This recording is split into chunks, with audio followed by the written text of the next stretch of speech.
So বরিশালে এরকম একটা দিঘি আছে, বিশাল বড় দিঘি। সো ওইখানে আমরা ওভারনাইট মাছ ধরার একটা টিকিট কাটি। রাতের বেলা রাইট। আমি রাতের বেলা বড়শি দিয়ে মাছ ধরার জিনিস কনসেপ্টটা আমার আসলে জানা ছিল না, মানে আমি দেখি না আগে। আমি একদিন ধানমন্ডি লেকে রাতের দিকে গিয়েছি, তখন আমি দেখছি যে রাতের বেলা মাছ ধরা হচ্ছে। অদ্ভুত লাগে বিষয়টা। বেসিক্যালি বড় বড় যে মাছগুলো, ওগুলো অ্যাকচুয়ালি রাতেই ধরা হয়। আচ্ছা, রাতে উপরের দিকে আসে। সো আমি আর আমার কাজিন ছিলাম। সো এরকম হয়, আমরা দুজনেই বসেছিলাম, মাচা করে মাছ ধরা হয়। সো মাচাটা তো অনেক দূর তীর থেকে নিয়ে গিয়ে মাঝখানে গিয়ে তারপর মাচাটা বাঁশের মাচাতে। রাত তখন প্রায় 2টা বাজে।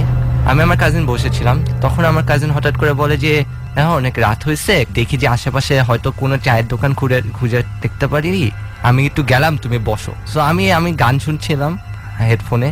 আমি বলি আচ্ছা যাও, আমি বসে আছি। আমরা মাছ ধরে না তখন হচ্ছে জালের মধ্যে পানির মধ্যেই রেখে দিই যাতে মাছগুলো যেন না যায়। বেশ কিছুক্ষণ যাওয়ার পর হঠাৎ করে আমার কেমন যেন অনুভব করা হলো যে পিছন থেকে কিছু একটা আছে। তো আমি পিছন দিকে, আমি একা ছিলাম, আশেপাশে অনেক দূরে হয়তো কেউ মাছ ধরতেছিল, বাট ওই জায়গায় মানে মাছাগুলো অনেক দূরে। আচ্ছা। পিছন দিকে বিশাল একটা বট গাছ। পিছন দিকে যখন তাকাই তখন কেমন জানি আমার মনে হচ্ছিল যে উপরে থেকে কিছু একটা নেমে আসতেছে উল্টা করে, মানে মানুষ সেই প্রিয় অনেক। তা আমি খুব একটা ধারণা না দিয়ে সামনের দিকে তাকাই। কিছুক্ষণ পর যে আমরা যে মাছগুলা ভিজিয়ে রেখেছিলাম ওগুলা না বেশ ছটফট করা স্টার্ট করে দিয়েছিল।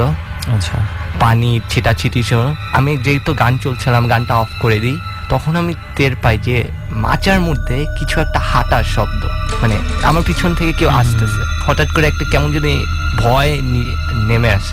ওটা হয়তো আমার কাজিনও হইতে পারতো, বাট একাই যেন আমার মধ্যে একটা শীতলতা মানে আমি অনুভব করতে পারি।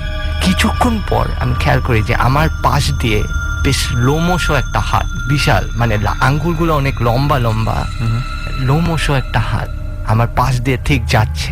আমি পিছন থেকে সামনে যাচ্ছে। আমি কিছুই বলতে পারতেছিলাম এটা কি, কেন ওইরকম টাইপের আমি কিছুই দেখিনি। মানে বেশ বিক্ষুত একটা হাত, কালো কালো লোম, অনেক লম্বা আঙ্গুল। ঠিক যেরকম করে হাতটা আসে না সেরকম করে ওটা পিছনে চলে যায়। অন্ধকার ছিল তো অনেক, আমি হাতটা জাস্ট দেখতে পারতেছিলাম যে সামনে যাচ্ছে। যেহেতু আমি একদম মাচার কর্নারে বসা, আমার সামনে পানি ছাড়া আর কিছুই নেই, তো ওদিকেই যাচ্ছিল হাতটা, পানির দিকে। আচ্ছা। তো আমি কিছুক্ষণ পর চলে যাওয়ার পর আমার না তখন একটু জ্ঞানের মতো আসে আমার কাছে। সো আমি পিছনে তাকাই, তখন দেখি যে আমি যে আগে যে গাছটা থেকে কিছু একটা নেমে আসতে দেখেছিলাম, ঠিক ওই গাছটা থেকেই উইয়ার্ড প্রকৃতির ভাবে আবার ওটা উঠে চলে যাচ্ছে। আচ্ছা। এইটার না আমার কোনো এক্সপ্লেনেশন ছিল না এটা কি ছিল। কাজিন ঠিক কিছুক্ষণ পরে আমার চলে আসে, আমি তাকে কিছুই বলি নাই তখনও। কিন্তু সকালে উঠে অবাক কাণ্ড যেটা ছিল যে আমরা যে মাছগুলো ভিজিয়ে রেখেছিলাম আমরা ওটা একটাও খুঁজে পাচ্ছিলাম না। জালের মতনই ছিল, একটা মাছও ছিল না। তখন গিয়ে আমি আমার কাজিনকে বলি, আমি জানি না কি হয়েছে। ঠিক তখন কেয়ারটেকার যখন আসে তখন আমি তাদের জিজ্ঞাসা করি এখানে কি কিছু হয়। তখন মা বলে যে কি হয়, বলে কি না অনেক কিছু। আমি বলি কি আপনার সাথে কিছু হয়েছে? বলি হ্যাঁ এরকম একটা কিছু হয়েছে। তখন সে আমার জিজ্ঞাসা করে যে আপনারা কত নাম্বার মাচা ছিলেন? আমি বলি যে হ্যাঁ আমি এত নাম্বার মাচায় ছিলাম। তখন বলে হ্যাঁ মামা এখানে তো অনেকেই থাকে, আমরা আগে থেকে কাউরে কিছু বলি না, যেহেতু অনেকেই বিশ্বাস করে না, হাসি তামাশা করে, কিন্তু এই জন্য বলি না। যা হয়েছে ভাগ্য ভালো আপনার সাথে কিছু হয় নাই, আগেও কাহিনী ঘটেছে এরকম, অনেকে হয়তো হয়েছে, মানে আঘাতও পেয়েছে, কিন্তু ভালো করেছেন যে আপনি সেই সময় পিছনে তাকান নেই। এটা দেখে আপনি যত পিছনে তাকাতেন তাহলে আপনাকে কিছু করেও বসতে পারতো। ফার্স্ট এটা ছিল আমার ফার্স্ট মানে প্যারানরমাল ঘটনা। আসলে মাছ ধরা নিয়ে আমরা কিন্তু অনেক ঘটনাই শুনেছি, অনেকের কাছে এরকম ঘটনা আছে, কিন্তু আপনার ঘটনাটা আমার কাছে একটু ডিফারেন্ট মনে হয়েছে। সো জানি না আপনি বরিশালের যেই জায়গাটার কথা বলছেন আপনি সেই জায়গাটার নাম বলেননি, এবং সেটারও হয়তো একটা লজিক আছে কেন বলেননি, আমরাও সেটা বলবো না। আমরা বরিশালের কেউ যদি শুনে থাকে আমাদের এই ঘটনাটা, তারা নিশ্চয়ই বুঝতে পারবেন যে কোন জায়গাটার কথা আপনি বলছেন। এনিওয়েজ আমরা পরের দিকে যাই, আর কি ধরনের ঘটনা ঘটেছে? আরেকটা এরকম ঘটনা যে আমি আমার দাদু বাড়িতে বেড়াতে যাই। সো দাদু বাড়িতে একদম খালি থাকে। সো বেসিক্যালি আমি আমার কাজিনই যাই, ওইখানে থাকি। যেহেতু গ্রাম রাত আমার সে সময় বেশি ঘোরা হয় নাই, তা গ্রামের একটা আলাদা সৌন্দর্য আছে রাত। সো আমার ইচ্ছা আছে যে চলো আমরা রাত ঘুরে আসি, গ্রাম দেখি কেমন, হেঁটে আসি। তো এরকমই তো আমরা হাঁটতে বের হই। তো হেঁটে হেঁটে যাচ্ছি। সো গ্রামগঞ্জে তো অনেক গাছপালা দিয়ে ভর্তি। সেরকম একটা জঙ্গলের মতো তার মাঝখান দিয়ে আমরা হেঁটে যাচ্ছিলাম। সো হঠাৎ করে আমাদের চোখে পড়ে যে ঠিক গাছের উপরে সূর্যের মতো একটা গোলাকার আলোকিত একটা জিনিস। কেউ না দেখলে আমি ঠিক ডিসক্রাইব করে বোঝাতে পারবো না। জিনিসটা খুবই অবাক লাগতেছিল, মানে এত রাত্রে জিনিসটা কি। তাহলে তো এটা চতুর্দিকে অনেক আলো হয়ে যাওয়ার কথা। হ্যাঁ, পুরো আলোকিত করে ফেলছিল। আচ্ছা, মানে জিনিসটা হচ্ছে হঠাৎ করে কি দেখতে পেলেন? হঠাৎ করে আমাদের হাতে একটা টর্চ ছিল, আমি জ্বালিয়ে ডাইরেক্ট ওটার দিকে তাক করি। তো ওই জিনিসটা ঠিকই উঠে গিয়ে ভাসতে ভাসতে কিছু দূর গিয়ে থাপ করে নিভে যায়, মানে আউট অফ নোয়ার। আমরা না তখনও ঠিক বুঝতে পারছিলাম না জিনিসটা কি। বেসিক্যালি আমরা তখন বলে আচ্ছা যে অনেক কিছুই তো হতে পারে, অনেক জন্তুই তো আছে যে রাত্রে জলে, এরকম টাইপের কিছু। তো আমরা না আবার এরকম ঘুরে টুরে আবার ব্যাক করার সময় ধান ক্ষেত থাকে, তখন ধান কাটা বিশাল মাঠ, হাঁটতেছি আমাদের বাড়ির উদ্দেশ্যে। তখন হঠাৎ করে আমার কাজিন পিছনে তাকায় হঠাৎ করে ওর চেহারাটা না ভয় চলে আসে। তো আমি ওর দিকে তাকিয়ে বলে কি হয়েছে, বলে কি তুমি পিছনে তাকাও না, সোজা হাঁটা দাও। আমি কি জন্য জানি সাথে সাথে পিছনে তাকিয়ে ফেলি, দেখলাম যে ওই সেম জিনিস আমাদের ফলো করতেছে, ওই গোলার মতো একদম। আগে জঙ্গলের মধ্যে ছিল দেখে আমরা বেশি একটা দেই না, এখন যে খালি জায়গায় ওই জিনিসটা দেখে আমি তখন খুবই ভয় পেয়েছিলাম। আমি সাথে সাথে একটা দৌড় দিয়ে আমি ঠিক বাসার ঢুকে যাই। এরপর ঠিক এটাই, মানে এরপর আর তো ওই জিনিসটা দেখা হয়নি। বাট আপনি যেটা বলেছেন, মানে আমি সায়েন্টিফিক লজিক আমি এটাতে খুঁজে পাচ্ছি না কোনো কিছু আমার দৃষ্টিতে পাইনি আর কি। এবং এই ধরনের আগুনের গোলা দেখার অনেক এক্সপেরিয়েন্স অনেকেরই আছে। জিনিসটা অনেক উজ্জ্বল ছিল, মানে রাইট। তো যেটা হয়, আমরা যেটা জানি যে জিন তো হচ্ছে আগুনের তৈরি, এবং জিন যে কোনো শেপে যে কোনো ভাবে অনেক সময় নিজেকে মানে কনভার্ট করতে পারে, ফরমেশনটা চেঞ্জ করতে পারে।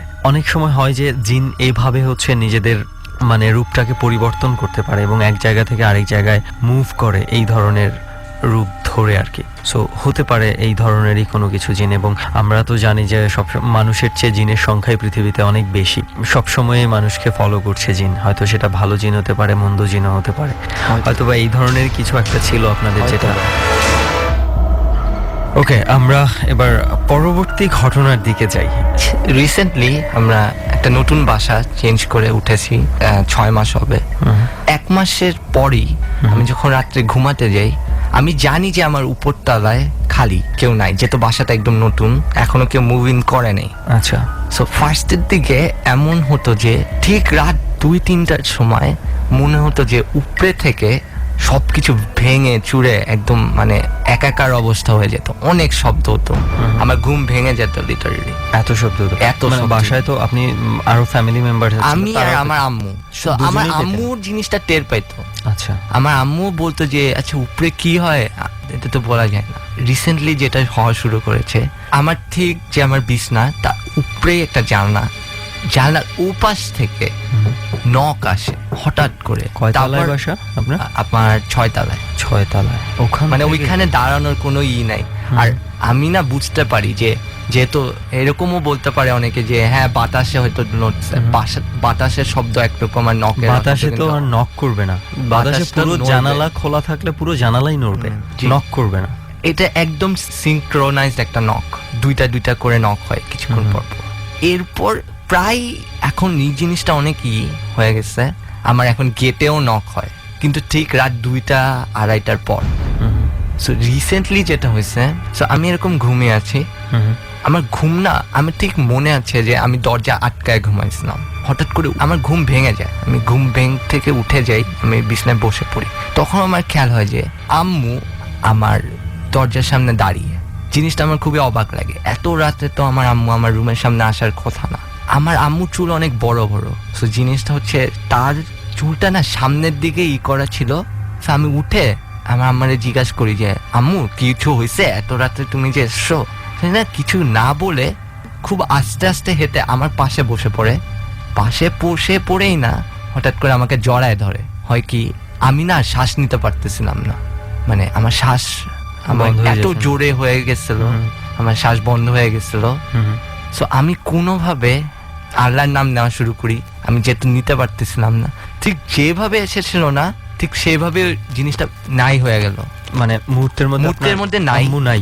আমার ক্লিয়ারলি মনে আছে যে আমি ঘুমাই নাই, এটা আমার স্বপ্ন ছিল না। আমি ঠিক ওই জায়গায় বসা, কেউ নাই, আমার দরজাও off, আচ্ছা, দরজাও বন্ধ করা। দরজাও বন্ধ। তো Okay. জিনিসটা আমি ক্লিয়ারলি মনে আছে, আমি ঘুম থেকে উঠেই জিনিসটা এক্সপিরিয়েন্স করি, কিন্তু এটা আমার স্বপ্ন ছিল না, এটা আমার সাথে ঘটছে। আর ঠিক যেখানে ধরছিল না আমার ঠিক ওইখানে একটা স্ক্র্যাচ মার্কও পড়ে। আচ্ছা, সো এটাই হয়েছিল আমার সাথে তো রিসেন্টলি। এখনো আজকে কালকে রাত্রেও কিন্তু আমার রুমে নক হয়েছে। সিরিয়াসলি? হ্যাঁ, মানে কয়দিন, 6 মাস ধরে আছেন আপনারা হ্যাঁ, বাসায়? 6 মাস ধরে এরকম হচ্ছে, উপরে থেকে শব্দ হয়, নক হয়। উপরের শব্দটা কি আপনারা উপরে যারা থাকে তাদের সাথে না, ডিসকাস করেছেন? উপরে কেউ থাকে না, বিষয়টাই তো এটা। মানে 6 তলার উপরে আর তালার যে ছাদ। বাসাটা, হুম। না বাসা, হুম। কিন্তু ওখানে কেউ থাকে না, আচ্ছা, খালি পড়ে খালি পড়ে থাকে। Floor ভাড়া হয়নি বা কিছু ভাড়া হয়নি? হয়নি। ওকে, তাহলে তো সেখান থেকেও সাউন্ড আসার কথা না, লজিক্যালি কথা না। লজিক্যালি। ওকে, সো আপনারা কোনোভাবে আপনার আশেপাশের বা বাড়িওয়ালাদের সাথে কথা বলার চেষ্টা করেননি এই ধরনের বিষয়টা নিয়ে? অ্যাকচুয়ালি জিনিসটা নিয়ে এখনো আসলে অনেকে বিশ্বাস বিশ্বাস করতে চাইবে না। যেরকম এই জিনিসটা হয়েছে যে আমার ফ্রেন্ডরাও অনেক সময় আমার রুমে এসে থাকছে, হুম। তারাও সেম জিনিস এক্সপিরিয়েন্স করছে। ওই যদি নখের আমি শব্দে। একা করতাম তাহলে আমি বলতে পারতাম যে এটা আমার মনের ভুল বা আমার কিছু, বাট তারাও সেম জিনিস এক্সপিরিয়েন্স করছে। আপনার যে আম্মুর রূপ ধরে জড়িয়ে ধরেছিল, এটা আপনার আম্মুর সাথে শেয়ার করেছিলেন? এটা না আমি ঠিক শেয়ার করতে পারিনি, কেন আচ্ছা। জিনিসটা আমার কাছে নিজের কাছে উইয়ার্ড লাগতেছিল। কেন পরের বার সকালে যখন আমার আম্মুকে দেখি তখন আমারই জানি কেমন লাগতেছিল, মানে ভয় একটা কাজ is it real or fake? Real or not, আমি নিজেই একটা ভারসাম্যটা হারাই ফেলছিলাম। আসলে হয়, মানে খুব কাছের মানুষদের রূপ ধরে যখন এই ধরনের কাজ ঘটানো হয় না, মানে মানুষ একটা তো হচ্ছে ভয় আছেই, আবার মেন্টাল একটা শক্র তৈরি হয়ে যায় যে এত কাছের মানুষের রূপটা তখন একটু অন্যরকম হয়ে যায়, ইমব্যালেন্স হয়ে যায়। আপনার কাছে একটা রিকোয়েস্ট থাকবে আমাদের, সেটা হচ্ছে যে আমার ধারণা যে এর আগে যারা এই বাসায় ছিল বা আপনারা যদি কোনো কিছু একটু ইনভেস্টিগেট করতে পারেন যে আসলে এই ধরনের কোনো হিস্ট্রি আছে কিনা এই বাসাটার, এবং ইনফ্যাক্ট আপনাদের পুরো বিল্ডিংয়ে আর কোথাও কারোর সাথে এই ধরনের ঘটনা যদি কোনোভাবে ইনভেস্টিগেট করতে পারেন, আই থিঙ্ক কোনো কিছুর একটা হয়তো বা আপনারা একটা সলিউশন না হোক একটা রহস্যের সমাধানে পৌঁছাতে পারবেন। অ্যাকচুয়ালি বিষয়টা কি, আমি এটা নিয়ে হাঁটাইতে চাচ্ছি না, কেন যতদূর জানি যে ওটা মানে এরকম একটা প্রচলতা আছে যে ডিস্টার্ব না হলে ওরা ডিস্টার্ব হয়ে গেলে কিন্তু আরো বেশি করা শুরু করে। রাইট, এটাও একটা পয়েন্ট আছে যে এই জিনিসগুলো যদি অনেকেই আছে যে এই জন্যই যখন নক আসে বা আসে আমি কিন্তু গিয়ে দরজাটা খুলি না বা জানলাটা খুলি না। কিন্তু আপনাদের এমনিতে অন্য কোনো প্রবলেমও হচ্ছে না? ওই রাত ছাড়া এমনি আর কোনো প্রবলেম করে না। আচ্ছা, বাট আমি রিসেন্টলি আবার শ্যাডো দেখি একটা, যে আমার ড্রয়িং রুম থেকে ভিতরে দিয়ে কেউ চলে গেছে। আপনারা কি দুজনই ফ্যামিলি মেম্বার?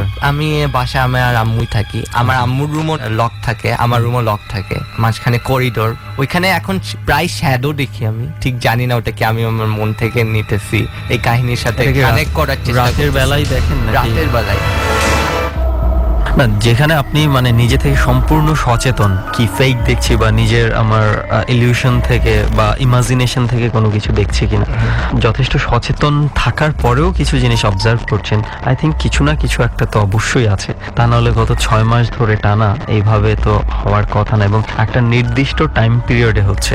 জি জি, মানে এটাই হচ্ছে আরো সবচেয়ে সিগনিফিক্যান্ট একটা বিষয়। রাত 2টা থেকে 3টার দিকেই খুব সম্ভবত এই ঘটনাটা ঘটে। সো খুব ইন্টারেস্টিং একটা ডরের জন্য আপনাদের বাসাটা আমি বলবো বর্তমানে, যদিও আপনাদের জন্য ইন্টারেস্টিং মোটেও না, যাদের সাথে এই ধরনের সিচুয়েশন একটা ঘটে যায় একটা ভয় কাজ করতে থাকে। আপনি বলেছেন যে যখনই নক হয় আপনারা যে আর দরজা খোলেননি কখনো, যদি সামহাও কোনো একদিন খুলে দেখেন কি হতে পারে না, মানে কেউ জানি না, কিন্তু আমরা কেউ জানি না, কিছু আসলে নাও হতে পারে, আবার অনেক কিছু নাও হতে পারে, অনেক কিছু হতে পারে।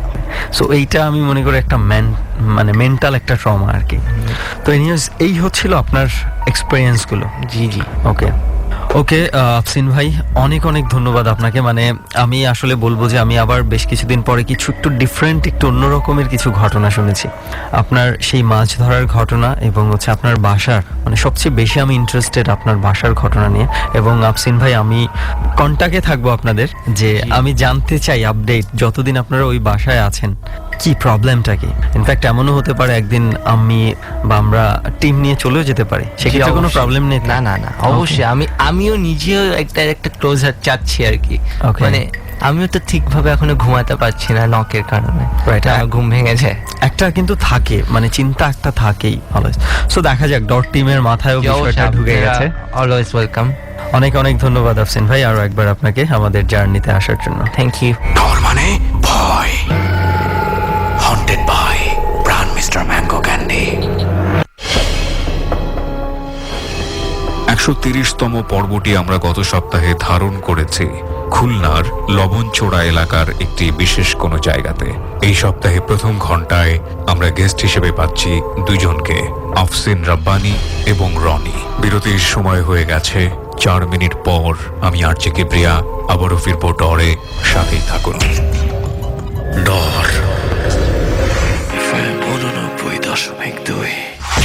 You're listening to ABC Radio. Breaking news, ভিন গ্রহের এলিয়েন কাঁচা খেয়ে ফেসে গেলেন। আমাদের নরসিংদী সংবাদদাতা জানান, মনোহরীর দোকানদার রশিদ আলী ভিন গ্রহের একটি এলিয়েনকে বশ বানিয়ে ফেলেছেন। এলিয়েনটিকে দিয়ে দোকানে ঠোঙা বানানো ছাড়াও বাড়িতে কাপড় কাচা থেকে শুরু করে বাচ্চাকে ঘুম পাড়ানো সহ সব কাজ করিয়ে নিচ্ছেন। দোকানে আইছিল কাঁচা পেঁপে, কাঁচা কলা, কাঁচা মরিচ খরিদ করতে। এইগুলান তো আমি বেশি না। হঠাৎ করে মাথায় বুদ্ধি এলো, আমি তখন ধরাই দিলাম প্রাণ মিস্টার ম্যাঙ্গো ক্যান্ডি। বাস, তারপর থেকে মিস্টার ম্যাঙ্গো ক্যান্ডি কাঁচা আমের স্বাদে কি যে মজা পাইলো। কাঁচা আমের স্বাদে মিস্টার ম্যাঙ্গো ক্যান্ডি, কাঁচাই যখন খাবেন মিস্টার ম্যাঙ্গো ক্যান্ডি খান। স্মৃতির রঙে হারা জীবন, রাঙা জীবন ইচ্ছে মতো। রং মানে জীবনের উচ্ছ্বাস, রং মানে স্মৃতির আকাশ। জীবনের সেই রংগুলো রবিএল এক পেন্টের ম্যাজিক্যাল টাচে বছরের পর বছর ঘিরে থাকা আপনাকে। রবিএল এক রাঙাও জীবন ইচ্ছে মতন। দেখাবো জানাবো সব, ছড়িয়ে দেবো সব, হবে শেয়ারিং। এভাবেই দেশ জুড়ে হাজারো অনুভূতি শেয়ার হচ্ছে বাংলালিংকের দুর্দান্ত 3G নেটওয়ার্কে। আর এখন 1 GB ইন্টারনেট প্যাক মাত্র 89 টাকায়, মেয়াদ 7 দিন। রিচার্জ করো 89 টাকা অথবা ডায়াল *5000*516#। বাংলালিংক। ব্রেকিং নিউজ, ভিন গ্রহের এলিয়েন কাঁচা খেয়ে ফেসে গেলেন। আমাদের নরসিংদী সংবাদদাতা জানান, মনোহরীর দোকানদার রশিদ আলী ভিন গ্রহের একটি এলিয়েনকে বশ বানিয়ে ফেলেছেন। এলিয়েনটিকে দিয়ে দোকানে ঠোঙা বানানো ছাড়াও বাড়িতে কাপড় কাচা থেকে শুরু করে বাচ্চাকে ঘুম পাড়ানো সহ সব কাজ করিয়ে নিচ্ছেন। দোকানে আইছিল কাঁচা পেঁপে, কাঁচা কলা, কাঁচা মরিচ খরিদ করতে। এইগুলান তো আমি বেশি না। হঠাৎ করে মাথায় বুদ্ধি এলো, আমি তখন ধরাই দিলাম প্রাণ মিস্টার ম্যাঙ্গো ক্যান্ডি। বাস, তারপর থেকে মিস্টার ম্যাঙ্গো ক্যান্ডি কাঁচা আমের স্বাদে কি যে মজা পাইলো। কাঁচা আমের স্বাদে মিস্টার ম্যাঙ্গো ক্যান্ডি, কাঁচাই যখন খাবেন মিস্টার ম্যাঙ্গো ক্যান্ডি খান। তখন না বার্গার খেলি, আবার আইসক্রিম, দাঁতে পোকা হবে তো। হবে না কেন? শুনতে পাচ্ছিস না? কি টিসুম টিসুম? তাই তো। কোথায় হচ্ছে? আমার মুখের ভেতর। বুঝিস কি? যারা পেপসোডেন্ট জার্মি চেক করে ব্যবহার, তাদের মুখের ভেতর ঢিসুম ঢিসুম চলে লাগাতার। কারণ পেপসোডেন্ট জার্মি চেক দেয় 12 ঘন্টার সুপিরিয়র পাওয়ার, যা ক্যাভিটি সংক্রমণকারী জীবাণুদের বিরুদ্ধে লড়াই করে লাগাতার। পেপসোডেন্ট ডেন্টিস্ট স্বীকৃত দেশের একমাত্র টুথপেস্ট। ব্রেকিং নিউজ, ভিন গ্রহের এলিয়েন কাঁচা খেয়ে ফেসে গেলেন। আমাদের নরসিংদী সংবাদদাতা জানান, মনোহরীর দোকানদার রশিদ আলী ভিন গ্রহের একটি এলিয়েনকে বশ বানিয়ে ফেলেছেন। এলিয়েনটিকে দিয়ে দোকানে ঠোঙা বানানো ছাড়াও বাড়িতে কাপড় কাচা থেকে শুরু করে বাচ্চাকে ঘুম পাড়ানো সহ সব কাজ করিয়ে নিচ্ছেন। দোকানে আইছিল কাঁচা পেঁপে, কাঁচা কলা, কাঁচা মরিচ খরিদ করতে। এইগুলান তো আমি বেশি না। হঠাৎ করে মাথায় বুদ্ধি এলো, আমি তখন ধরাই দিলাম প্রাণ মিস্টার ম্যাঙ্গো ক্যান্ডি। বাস, তারপর থেকে মিস্টার ম্যাঙ্গো ক্যান্ডি কাঁচা আমের স্বাদে কি যে মজা পাইলো। কাঁচা আমের স্বাদে মিস্টার ম্যাঙ্গো ক্যান্ডি, কাঁচাই যখন খাবেন মিস্টার ম্যাঙ্গো ক্যান্ডি খান। অসাধারণ ফ্লেক্সিবল কবজির দুর্দান্ত অফ স্পিনার মোত্তায়া মুরলীধরন লাগাতার বোলিং করে গেলেও তার প্রতিটি বোলিং অ্যাকশন থাকতো একই রকম আক্রমণাত্মক। সব ধরনের ক্রিকেট ফরম্যাটে প্রথম সর্বমোট 1000-এরও বেশি উইকেট নেবার রেকর্ডটা তারই। বাংলাদেশ ক্রিকেট দলের জন্য এমনই স্পিনার খুঁজতেই চলছে রবি খোঁজ দ্য নাম্বার 1 স্পিনার। স্পিনার খুঁজুন, ভিডিও করুন, আপলোড করুন। তাই দেশের নাম্বার 1 ক্রিকেট ফ্যান নেটওয়ার্ক রবিতে মাত্র 89 টাকায় পাচ্ছেন 1 জিবি ইন্টারনেট, সাথে আছে ফ্রি ফেসবুক ও ক্ল্যাশ অফ ক্ল্যান্স। বিস্তারিত জানতে ভিজিট করুন robi.com.bd। তৈরি করছি নাম্বার 1 নেটওয়ার্ক রবি। শুরু হয়ে গেছে 500 মিটার দৌড় কম্পিটিশন। মাঠ কাঁপিয়ে ছুটছে সবাই, কিন্তু আমাদের হোসেন বল্টু ক্লান্ত কাছিমের মতো সবার পেছনে হেলে দুলে আসছে। প্যাকেট থেকে আমরস ক্যান্ডি বের করে খাচ্ছে। এ কি, ক্যান্ডি মুখে দিতেই ঝাঁকে ঝাঁকে মৌমাছি তেড়ে আসছে। জান বাঁচাতে দৌড় দিয়েছে বল্টু, একে একে সব প্লেয়ারকে ক্রস করে ফিতা ছিঁড়ে সোজা মাঠের বাইরে। মুখে যখন পাকা আমের ঘ্রাণ, তখন মৌমাছির কি দোষ? আমরস ক্যান্ডি, গাছে পাখি, প্যাকে থাকে। কাঁচা খেয়ে ফেলার ভয়াবহ স্বাদ নিয়ে প্রাণ মিস্টার ম্যাঙ্গো ক্যান্ডি এখন ডরের সাথে। এখন থেকে ডরের মুহূর্তগুলো আরো বেশি কাঁচা এবং টাটকা করতে সাথে রাখো প্রাণ মিস্টার ম্যাঙ্গো ক্যান্ডি, কারণ ডর মানে ভয় আর ক্যান্ডি মানেই প্রাণ মিস্টার ম্যাঙ্গো ক্যান্ডি।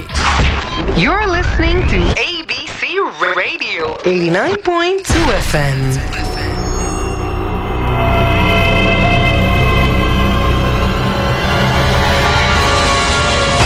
ডর মানে ভয়। হন্টেড বাই প্রাণ মিস্টার ম্যাঙ্গো ক্যান্ডি।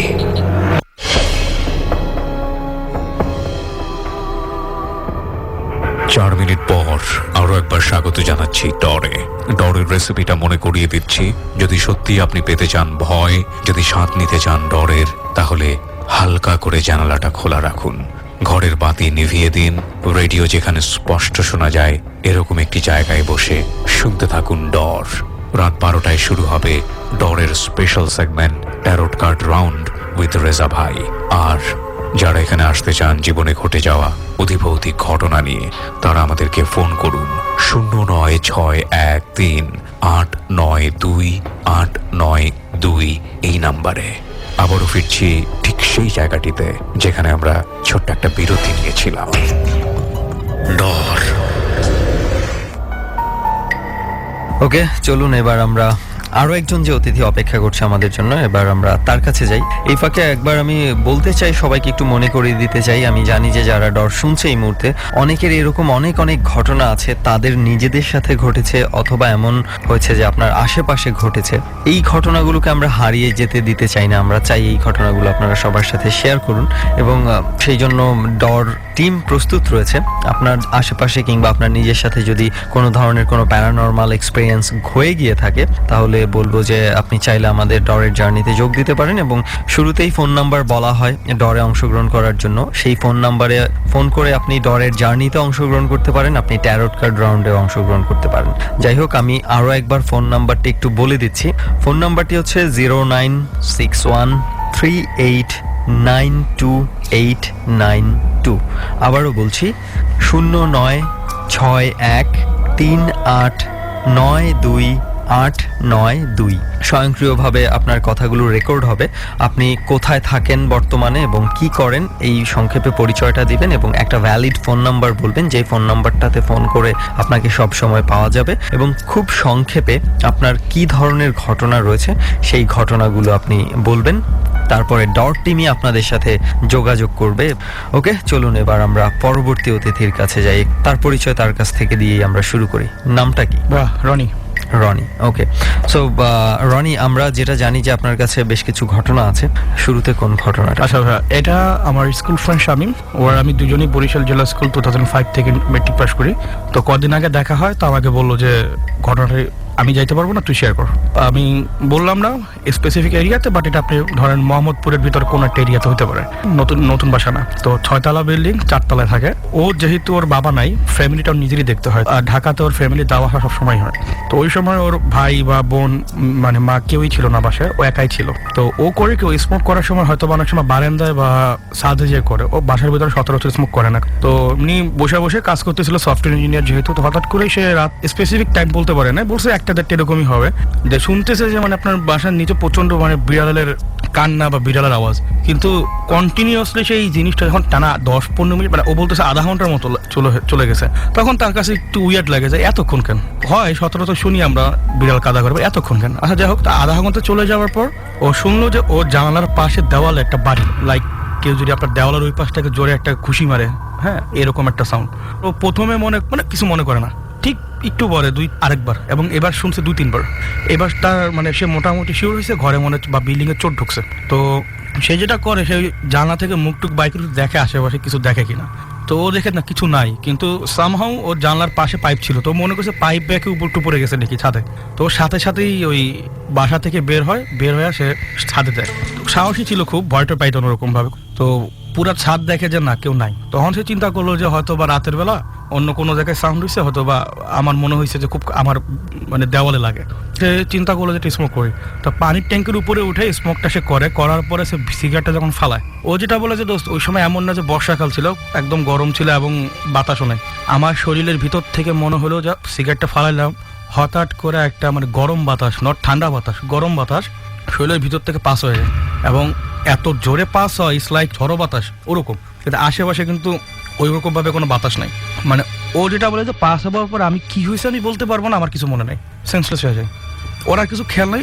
ও যখন চোখ মেলা দেখে যে লাইক আদান টাদান শেষ হয়েছে, হালকা পাতলা মানে একটু সূর্য টুটু উঠছে আশেপাশে, এই ফর্সা হয়। যখন সে উঠে, ও তো পড়ে ছিল আপনার ট্যাঙ্কির উপরে, উঠে দেখে তার শরীরের মানে হাঁটুর পর্যন্ত ট্যাঙ্কির বাহিরে বলতে ট্যাঙ্কিটা তো আপনার বিল্ডিং এর একটা সাইডে, ওই সাইডে বের হওয়া। মানে ইটস লাইক আমরা মুভি টুবিতে মাঝে মাঝে দেখি না যে ঘুম ভাঙা উঠছে, উঠার পর দেখে তো একদম সামনে নিচে গাড়ি গোলা যাইতেছে, বিল্ডিং এর কোনাতে একদম দাঁড়াচ্ছে, অনেক পুরোটাই ওরকম। এবং ও বলতেছে দোস্ত আমি জানি না মানে তুই বিলিভ করবি কিনা, বা আমি উঠাই দেখি যে একদম নিচে গাড়ি বা আপনার মেইন রাস্তাটা আমি দেখতেছি, আমার শরীরের পা হাঁটু ওটা মানে বাইরে, আর বাকি অংশ আমার ট্যাঙ্কির পিছনে। এবং সে উঠা যখন ঝাড়ুটা মানে নিজের একটু পরিষ্কার করে, ময়লা টয়লা ভালো লাগে, দেখে ট্যাঙ্কির মাঝখান থেকে তাকে ধৈরা যদি টানে কেউ, শরীরে যে একটা থাকে যে আপনার আমি স্যাঁচড়া টানি, এটার দাগ ছিল। হ্যাঁ মানে উপরে ট্যাঙ্কির উপরে দাগ বলতে ভাই আমার বালু থাকে না, বালু উপরে ধুলাবালি উপর থেকে যদি কেউ শরীর টেনে নিয়ে যায়, একটা সাইন থাকে স্পেসিফিক, ওরকম একদম সেম জিনিস ওকে টাইনা নিয়ে আসছে স্পেসিফিক বলা যাচ্ছে। আর সবচেয়ে বড় কথা সে হাঁটু চেক করে দেখে, মানে পায়ের গোড়ালি যখন চেক করে লাল হয়ে আছে, মানে পা ধরা যদি টানে এরকম মানে 5 আঙ্গুলের দাগ, মানে কেউ যদি হাত ধরে টানে। হ্যাঁ, এবং ও বলতেছে যে দোস্ত এটা মানুষের হাত না অন্য কিছু, এত বড় কেন? মানে আমি যদি ধরি যে নর্মাল মানুষ হচ্ছে ফিঙ্গার অ্যাটলিস্ট 2-1 ইঞ্চি লম্বা হবে। আরো যেটা বলে যে তার 2 হাত, ঘাড়, বুকে এইসব জায়গায় আঁচড়ের চিহ্ন পাওয়া যায়, এবং এত চিকন। ও বলতেছে যে দোস্ত মানে ব্লেডেরও চেয়ে সূক্ষ্ম, মানে এত চিকন কিভাবে হয়? হ্যাঁ, আর হাতের সাইন তো ছিল। এবং ও মনে করে কি আমি কি রিয়েলি এখানে ছিলাম নাকি কি হয়েছে আমার সাথে, মানে ও জানে না, ওই ব্যাখ্যা নেই কোনো ওর কাছে। এবং ওর কাছে সবচেয়ে বড় পার্টটা ছিল আমাকে হয়তো আবার জানে মাইরা ফেলতে চাইছে। চিন্তা করেন যে আপনি ঘুম থেকে উঠে দেখতেছেন যে আপনার শরীরের কিছু অংশ বিল্ডিং এর আউটসাইডে পড়ে আছে, বাকিটা বিল্ডিং এর ভিতরে। একটা ভয়ের বিষয়, কিন্তু সবচেয়ে যেটা বিষয় হচ্ছে যে উনি যেটা বললো যে তার ভেতর দিয়ে কিছু একটা পাস করেছে, মানে হ্যাঁ এইটা কি ছিল আসলে, এইটাই আমার হচ্ছে, আমি এইটাই চিন্তা করছিলাম যে কিছু ঘটনা থাকে না যে আমি সামনে কোনো ভূত দেখি না, কিন্তু তার চেয়েও ভয়ঙ্কর। ওর কথা হলো যে আমি পুরা ছাদে একা ছিলাম, কিন্তু এইটা কি হইলো আমার সাথে, মানে কিভাবে আমি ওইখানেই বা গেলাম। আর এমন কি কোনো হতে পারে যে কোনো মানুষ এটা করেছে বা এই ধরনের কিছু? যদিও আমি মানে যদি প্রেক্ষাপট চিন্তা করি, এটা চিন্তা করাটা একটু অন্যরকম মনে, ইলজিক্যাল মনে হয়, তারপরেও এমন কি হতে পারে? হ্যাঁ, ও খুবই লজিক্যাল একটা ছেলে। ও নিচে যায় দারুণকে জিজ্ঞাসা করে আপনি রাতে কই ছিলেন? দারুণ বলে যে আমি পুরো রাত জাগনা ছিলাম, আমার ডিউটি আমি ঠিকভাবে করছি, কেউ আমি ঢুকিনি। ফ্ল্যাটের কেউ যদি ছাদে ওঠে? ভাই ফ্ল্যাটের কেউ রাত 2টার সময় আমার মনে হয় না কেউ উঠছে। ও চেক করছে ভালোভাবে, ও স্পেসিফিকলি ছাদে উঠছেই চিন্তা করে যে কেন হয়তো বা চোর আসছে। সে কাউকে দেখে না, সে খুব তন্ন করে খুঁজে পায়, চেক করে দেখে যে না কিছু। ছাদে কি আরো কখনো অন্য কোনো সময়তে কোনো ধরনের কোনো ঘটনা ঘটেছে বা কারোর সাথে? ও যেটা বলছে যে 6 তলা তো বাসা, 7 তলায় ছাদ, তো 6 তলার লোক নাকি মাঝে মাঝে বলে যেমন ছাদে নাকি এরকম অনেক সময় ফুট স্টেপ শুনে তারা রাতের বেলা 2-3টার দিকে। এখন ও কিন্তু সামহাউ কিন্তু মাঝে মাঝে স্মোক করতে যায়। ও বলছে দোস্ত আমি এমন না যে কোনো সময় কিছু দেখছি, এটাই তো। ও বলতেছে যে না দোস্ত এরকম সম্ভব না, কারণ আমি মোটামুটি এলাকায় আছি অনেকদিন ধরে, কিছু হলে আমি অবশ্যই জানতাম। আমি জানি না আসলে এটা কি ছিল, তবে একটা জিনিস একটু শেয়ার করতে চাই যে যেটা বলা হয় ছাদ নিয়ে, আসলে ছাদ সবারই পছন্দ ঢাকা শহরের, এমন কোনো মানুষ খুঁজে পাওয়া যাবে না যারা ছাদ পছন্দ করে না, বিশেষ করে রাতের বেলায় ছাদে যেতে। তো আমার বাসায়ও একটা প্রবলেম আছে। আমার বাসায় প্রবলেম বলতে যে আমাদের যে উপরের তালা আছে, তো ওনারা অনেকেই অবজেকশন দিত যে রাতের বেলা ছাদে মানুষজন বেশি যায়, ঘোরাঘুরি করে, তাদের ঘুমে ডিস্টার্ব হয় গভীর রাতে। তো এটা নিয়ে যখন কথা হয়েছে বাড়িওয়ালার সাথে, বাড়িওয়ালা করেছে কি গেট তালা লাগিয়ে দিয়েছে, এবং সেটার পরেও দেখা যাচ্ছে কন্টিনিউয়াস সেম ঘটনা ঘটেই যাচ্ছে, রিপিট হচ্ছে। ছাদের ঠিক নিচেই যারা থাকতো তারা অলরেডি দুটো ফ্যামিলি শিফট করে গিয়েছে, তো এখন একটা নতুন ফ্যামিলি আসছে, তো এখনো তারা তেমন কিছু নাকি টের পায় নাই। কিন্তু আমি ছাদ পছন্দ করি, আমি রাত 2-3টায় আমি ছাদে কাটিয়েছি, পাইনি। আমি একটা ঘটনা এখানে বলতে খেলাই যে এই ঘটনা কয়দিন পর ও পাখি পালে, ওর কবুতর টবুতর পালা খুব শখ, 10 থেকে 12টা কবুতর পালে। ও বলতেছে এই ঘটনার 1 থেকে 2 সপ্তাহ পরে ছাদেই পালতো সে, বা একসাথে নাকি এক রাতে সব কবুতর মরে যায়, মরে গেছে, সব মরে যায়। মানে রোগ টোগ হলে তো 1-2টা মরে, বা বোঝা যায় না যে একটা বোঝা যায় যে অসুস্থ হচ্ছে, সুস্থ সবকিছুই ছিল, কোনো সমস্যা নাই। পরের দিন সকালে উঠে নাকি দেখে সব কবুতর মরে আছে। ও আরেকটা কথা বলে, কবুতর 12টা, 2টা নাকি খাঁচার বাহিরে, খাঁচা আটকানো ভিতর থেকে। ও সামহাও চিন্তা করছে যে এটা কোনো পোলা পানির কাজ, ও চিন্তা করে রাখছে। কিন্তু ওদের বিল্ডিং এ কিন্তু কম বয়স্ক ছেলে নাই, সব অ্যাডাল্ট। মানে এটার সাথে এটার কোনো একটা লিংক হয়তো বা তার কাছে মনে হতে পারে, এটা মেন্টাল একটা থাকতেই পারে। ওকে, আমরা এবার আরো একটু সামনের দিকে আগাই, পরবর্তী ঘটনায় যেতে চাই। আচ্ছা, এইটা ভাই আমি যখন বাইরে ছিলাম, আমি দেশে আসার পরে আমার এক ফ্রেন্ড ও বাইরে ছিল, তা আমাকে বলে যে এরকম ইংল্যান্ডে তার ফ্রেন্ডের একটা ঘটনা, ওই মেয়েটাও বাংলাদেশি মেয়ে, তো আমাকে শেয়ার করে ঘটনাটা। ওদের প্রত্যেকটি ইউনিভার্সিটি অনেকগুলো হল থাকে, তো সামও যে কোনো একটা হলে সে থাকতো, ইটস লাইক বার্মিংহাম কভেন্ট্রি এর আশেপাশে একটা জায়গা। তো ঘটনাটা এরকম ছিল যে রাতের বেলা মানে ইউনিভার্সিটির হলে তো প্রায় আপনার একটা হলের ভিতরে 200-400 এরকম স্টুডেন্ট থাকে, মানে অনেক বড়, মানে মোটামুটি 8-10 তলা হল থাকে। তো ওরা থাকতো টপ ফ্লোরে, এবং ওই বিল্ডিং এর যেটা প্রবলেম ছিল, নট অনলি কোনো ফ্লোরে, পুরো বিল্ডিং এ একটা প্রবলেম ছিল। প্রবলেম কি, রাতের বেলা প্রত্যেকটা ফ্লোরে ফুটেস্টেপ শোনা যাবে, কেউ না কেউ হাঁটতেছে, কোনো না কোনো কিছু যাচ্ছে, হাঁটে, মুভমেন্ট থাকবে। এবং ইউনিভার্সিটিতে কিন্তু রেস্ট্রিক্টেড বলা আছে যে রাতের বেলা কেউ যেন এমন ভাবে চলাফেরা না করে যেন অন্য স্টুডেন্টের কোনো ক্ষতি হয়, এবং এটা যদি আইডেন্টিফাই করতে পারে হল থেকে বের করে দিবে। তো সামাও সবাই মনে করছে যে হয়তো বা ছেলে পেলে কিছু ছিল, এরকম করে অবজেকশন জানায়। তো অথরিটিকে অবজেকশন জানায়, অথরিটি বলে সামও তার আগে থেকে কিছু জানতো, তো তারা বলে ঠিক আছে আমরা দেখতেছি। তো দিনকে দিনে ঘটনা বাড়তে থাকে, এবং এরপর থেকে যেটা হয় যে আমার ওই ফ্রেন্ডের যে ফ্রেন্ড, সে যেটা শেয়ার করে, সে একবার এরকম বন্ধুদের কাছ থেকে পার্টি করে বাসায় ফেরে, তো প্রায় 1:30 বাজে, তখন সে যখন রুমে ঢুকে খুব টায়ার্ড থাকে, হয়তো বা আপনার 4 জনের জন্য 3টা বাথরুম থাকে এবং সেটা বাইরে থাকে। তো টয়লেট থেকে যখন সে বেরোয় দেখে মানে করিডোর থেকে আপনারা মানে বাচ্চা ছেলে পুরোপুরি বলা ভুল হবে, মানে 4.5 ফিট এরকম কিছু একটা মানে মানুষ হেঁটে যাচ্ছে। তো ও মনে করলো কি যে মানে কি ব্যাপার এটাকে, এবং সে ওই যা দেখে কেউ নাই। তো 2-1 দিন পর সে বারান্দা তো এরকমই দেখে যে এরকম বাচ্চা টাচ্চা হাইটা যাচ্ছে, এবং ওই হাইটা যা যাচ্ছে ভাই ফুট স্টেপও পাওয়া যায়। তো তখন কিন্তু ভূত জিনিসটা মাথায় থাকে না, যাচ্ছে ফুট স্টেপ শুনতেছে, এমন তো ফুট স্টেপ শুনে তখন ভয় পায়। তো ওরকম ভাবে সে ভয় পায় না, তো ডাক দিছে যে কে আপনি, কে হু ইজ দিস। আচ্ছা যাই হোক, তো হয় না, তো যাই হোক। তো এখন এরপরে ওখানে একটা রুম থাকে আপনার 215 নম্বর রুম, ওই রুম ফাঁকা, ওই রুমে কেউ নাই। ওই রুম কেন নাই, তো ওই রুম নাকি আপনার মানে কোন স্টুডেন্টকে দেওয়া হয় না। ও জানতো না, তখন প্রথম যায়, ও ওই রুমের পাশেই দুটা রুমের পাশেই সে পড়ে। তো ও এরকম রুম থেকে সাউন্ড টাউন্ড শুনে, তো বের হওয়া বলে যে রুমে থাকে কে। তো আশেপাশে স্টুডেন্ট বলছে এই রুম তো ফাঁকা পড়ে, এই রুম তো অনেকদিন ধরে বন্ধ, তুমি কি জানো না? বলছে না। বলছে আমি তো এই রুম থেকে সাউন্ড পাচ্ছি অনেক, হ্যাঁ ভিতরে কেউ থাকলে যেরকম সাউন্ড হয়। বলছে না, এই রুমে তো কেউ থাকে না, লাফালাফি করতেছে এরকম সাউন্ড। বলতেছে আমরা অনেকদিন ধরে পাচ্ছি এবং আমরা অথরিটিকে জানাইছি, কিন্তু কোনো কিছু হয় না। তো একদিন এরকম রাতের বেলায় এতটাই জিনিসটা উৎপাত বাড়ে যে পরে তারা বাধ্য হয়ে ইউনিভার্সিটির একদম যে মেইন যারা ইউনিভার্সিটি কর্তৃপক্ষ তাদেরকে ব্যাপারটা জানায়, এবং তখন তারা বলে যেটা যে না, এখানে আগে থেকেই একটা প্রবলেম ছিল। কি প্রবলেম ছিল, যে এইটা নাকি ইউনিভার্সিটি এস্টাবলিশড হয় নাকি 1970-75 দিকে, তারও আগের কথা।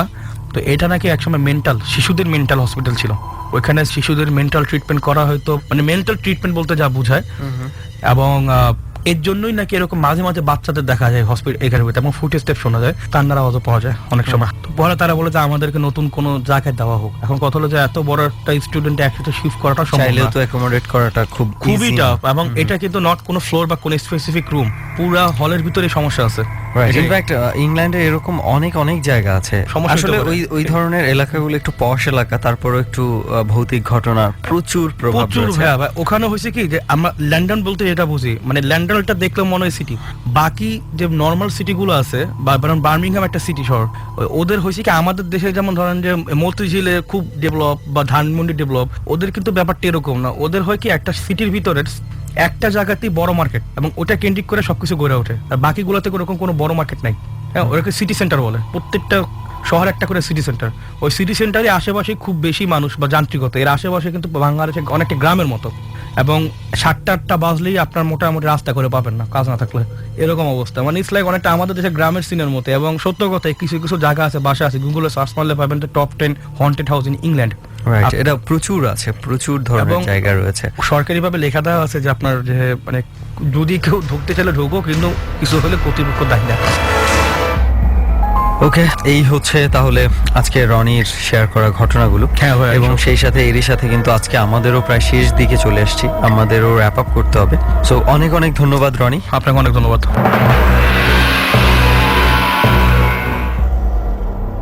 আজকের দুজন অতিথির ঘটনাই আমাদের শোনা হয়ে গেছে। কার কাছে কীরকম লেগেছে আমরা জানি না, তবে আমরা চেষ্টা করেছি যে তাদের যেই ঘটনাগুলো ছিল সেগুলো আপনাদের সামনে তুলে ধরার জন্য। আর বাকিটা হচ্ছে সম্পূর্ণ আপনাদের ব্যাপার, যে আপনারা কিভাবে এই ঘটনাগুলোকে বিশ্লেষণ করবেন, বিশ্বাস করবেন কি করবেন না, সম্পূর্ণ সেটা আপনার নিজস্ব ব্যক্তিগত ব্যাপার। প্রথমে যেই ঘটনাটা শুনেছি আমার কাছে একটু অন্যরকম মনে হয়েছে। আমার এখনো কিছু কিছু জিনিস মাথায় ঘুরছে এবং আমরা বলেছি ওনার সাথে যে আমরা টিম টাচে থাকতে চাই, তার যদি সম্ভব হয় আমরা যেন চলে যাই, এবং উনিও আমাদেরকে প্রমিস করেছে। তো যাই হোক, আমরা এবার এই জায়গাতে নিয়ে আসি সবাইকে আবার, যেখানে আজকে ডর ধারণ করছি এবং এই বিলের মাঝে অনেকেই হয়তো বেডরুমে শুয়ে শুয়ে খুব আরামে ডর শুনছেন। একটাবার চিন্তা করে চোখ বুঝে ভাবুন যে আপনি ঠিক এই মাঝরাতে একাকী এই বিলের মধ্যে আছেন, যেখানে আশেপাশে প্রায় কয়েক মাইল দূরে হচ্ছে মানুষের বসতি, অর্থাৎ জোরে চিৎকার করলেও এখান থেকে কেউ কোনো শব্দ শুনতে পাবে না, এমন একটা জায়গায় আছে। সেরকম একটা জায়গায় আজকে আমরা বসে আছি। শুধুমাত্র কোনো কিছু ভৌতিক ঘটনা লাগবে না, এতটুকু এনভায়রনমেন্টে আপনার ভেতরের ভয় তৈরি করার জন্য যথেষ্ট, যদি আপনি এরকম জায়গায় এসে থাকেন কখনো। তারপরেও এখানে ভয়ের একটা যথেষ্ট কারণ রয়েছে। শুরুতেই যেটা বলেছিলাম যে আমরা একটা গাছ থেকে বেশ কিছুটা দূরে বসেছি, রেসপেক্ট বলতে পারেন ভয়ও পেয়েছি। এই গাছটাকে ঘিরে বেশ রকমের ঘটনা প্রচলিত আছে এবং হয়তোবা প্রত্যেকের এলাকাতে এই ধরনের ঘটনা খুঁজে পাবেন। কম বেশি অনেক এলাকাতেই বিভিন্ন ঘটনা প্রচলিত থাকে, ধরতে পারেন এটাও একটা প্রচলিত ঘটনা, কিন্তু এখানকার মানুষ এটাকে একটু খুব বেশি বিলিভ করে এবং সেই বিলিভটা আছে বলেই তারা এইটাকে না ঘাটিয়ে এড়িয়ে চলার চেষ্টা করে। একটা ঘটনা আমরা বলি যে এটা খুব সম্ভবত বেশি দিন আগের না, এবং 2-3 বছর আগের ঘটনা যেটা ঘটে গেছে এখানে। খুব গভীর রাতে দুজন বন্ধু এখান দিয়ে যাচ্ছিল এবং এই রাস্তা ধরে, যদিও এটা শর্টকাট রাস্তা, যদি আপনি ঠিক মেইন রাস্তা থেকে আপনি যদি গ্রামে যেতে চান, এটা শর্টকাট ধরলে খুব সহজে আপনি এখান দিয়ে পৌঁছে যেতে পারবেন। তো দুজন বন্ধু যখন যাচ্ছিল, পুরো ক্ষেত একদম নীরব। ওরা যখন হাঁটছিল, হাঁটার একটা পর্যায়ে ওরা খেয়াল করে ওদের পেছনেও কেউ হেঁটে আসছে, এবং প্রথমে ওরা বিষয়টা দেখেছে কয়েকবার পেছনে, কিন্তু কাউকে দেখেনি। ওরা মনে করেছে যে এই ঘাসের ভেতরে হয়তো কোনো কিছু পোকামাকড় বা পশু পাখি লড়াচড়া করলে যে ধরনের শব্দ হয়, ইঁদুর টিঁদুর গেলে হয়তো এই ধরনের কিছু হচ্ছে। কিন্তু একটা পর্যায়ে হাঁটতে হাঁটতে যখন খুব বেশি রকম অস্তিত্বটা টের পাচ্ছিলেন, তখন পেছনের দিকে লাইট মেরে দেখে ওদের থেকে একটু বেশ কিছুটা দূরে কেউ একজন হেঁটে আসছে, এবং এটা একটা মহিলা আকৃতির বোঝা যাচ্ছে। তো তারা একটু হাঁটার গতিটা কমিয়ে দেয় আসলে ঘটনাটাকে বোঝার জন্য, যেহেতু দুজন ছিল এবং সাহসী ছিল, সো খুব একটা ভয় পায়নি। তো যখন তাদের ডিস্টেন্সটা কমে, খেয়াল করে যে যেই মহিলাটা আস্তে আস্তে তাদের কাছে আসছে, এটা আসলে একটা 18-19 বছরের একটা মেয়ের মতো, এবং খুবই রোগা পাতলা এবং বেশ লম্বা আকৃতির, এবং সবচেয়ে বেশি হচ্ছে তার যে চেহারার বর্ণনা, সেটা একটু বিভৎস রকমের, মানে একটু ভয় পেয়ে যেতে পারেন। তো এটা দেখে ওরা কিছুটা ভয়ই পেয়ে যায়। তারপরে এটা না মারিয়ে ওরা ওদের মতো হেঁটে যেতে থাকে এবং একটা পর্যায়ে দেখে যে মেয়েটা নাকি খুব কাছে চলে আসে, এবং যখন এই গাছটার কাছে চলে আসে, জাস্ট মানে কিছু একটা জিনিস, মেয়েটাকে আর ওরা দেখতে পাচ্ছে না, কিন্তু কিছু একটা জিনিস ওদেরকে ফোর্স করছে গাছটার দিকে চলে যাওয়ার জন্য। তখন কিন্তু আর এই মেয়েটা সিনে নাই। তারপরে হচ্ছে যে ঘটনাটা এরকম ঘটে, আর কি ঘটে তেমন একটা কিছু আমরা জানতে পারি না। কিন্তু পরের দিন সকালবেলা দুজন বন্ধুকেই এখানে পাওয়া যায় এবং খুব মুমূর্ষু অবস্থায় পাওয়া যায়, এবং হাসপাতালে নেওয়ার পর একজন বন্ধুর মৃত্যু ঘটে এবং আরেকজন বন্ধু নাকি অনেক দিন ভুগেছে যেই দুর্ঘটনা ঘটে তাদের সাথে, এবং প্রায় কথা বলতে পারেনি। প্রায় 5-6 মাস ভোগার পর, অর্থাৎ 5-6 মাস অসুস্থ থাকার পর সে মারা যায়, এবং তার স্পষ্ট কথা সে বলতে পারেনি, এবং এই ধরনের কথাগুলি সে ভাঙা ভাবে সবার সাথে বলেছে, তার আশেপাশের মানুষদের সাথে। এবং তারা যেটা বলেছিল যে কোনো কিছু একটা শক্তি তাদেরকে সেই গাছের দিকে টেনে নিয়ে গেছে, এবং নিয়ে যাওয়ার পরেই মনে হচ্ছে যে তাদেরকে কোনো কিছু একটা চেপে মাটির মধ্যে একদম পিষে ফেলার চেষ্টা করছে, এবং সেখান থেকে ওরা আপ্রাণ ছোটার চেষ্টা করেছিল আর পারেনি শেষ পর্যন্ত, এবং তারা একটা পর্যায়ে আর জ্ঞান হারিয়ে ফেলে। তো এরকম আরও বেশ কিছু ঘটনা এই জায়গাটাকে ঘিরে রয়েছে। আমরা শুধু একটা ঘটনা আপনাদের সাথে শেয়ার করলাম। এই ধরনের ঘটনা পুরো এলাকায় প্রচলিত রয়েছে, এবং রাতের বেলা মানুষজন তাই এই জায়গাটাকে অ্যাভয়েড করে চলে, এবং এখনও কিন্তু তাই রয়েছে।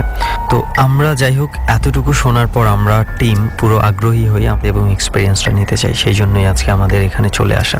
তো যাই হোক, অনেক সময় হয়ে গেছে এবং আমাদের হাতেও সময় নেই। একটু পরেই আপনাদেরকে আমরা আবার স্টুডিওতে ট্যারোট সেগমেন্টে নিয়ে যাব।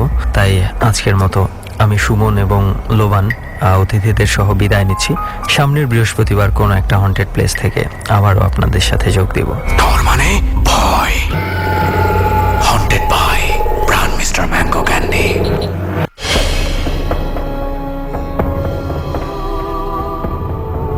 অনেক অনেক ধন্যবাদ সুমন এবং স্পেশালি লোবানকে এরকম একটি জায়গায় গিয়ে দুজন বন্ধুর জীবনে ঘটে যাওয়া অদ্ভুত ঘটনাগুলো আমাদের সামনে উপস্থাপন করবার জন্য।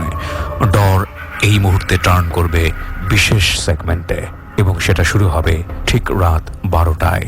শুরু হচ্ছে ডরের special segment tarot card round with Reza and RJ Kipriya. অপেক্ষা মাত্র 5 মিনিটের। ডর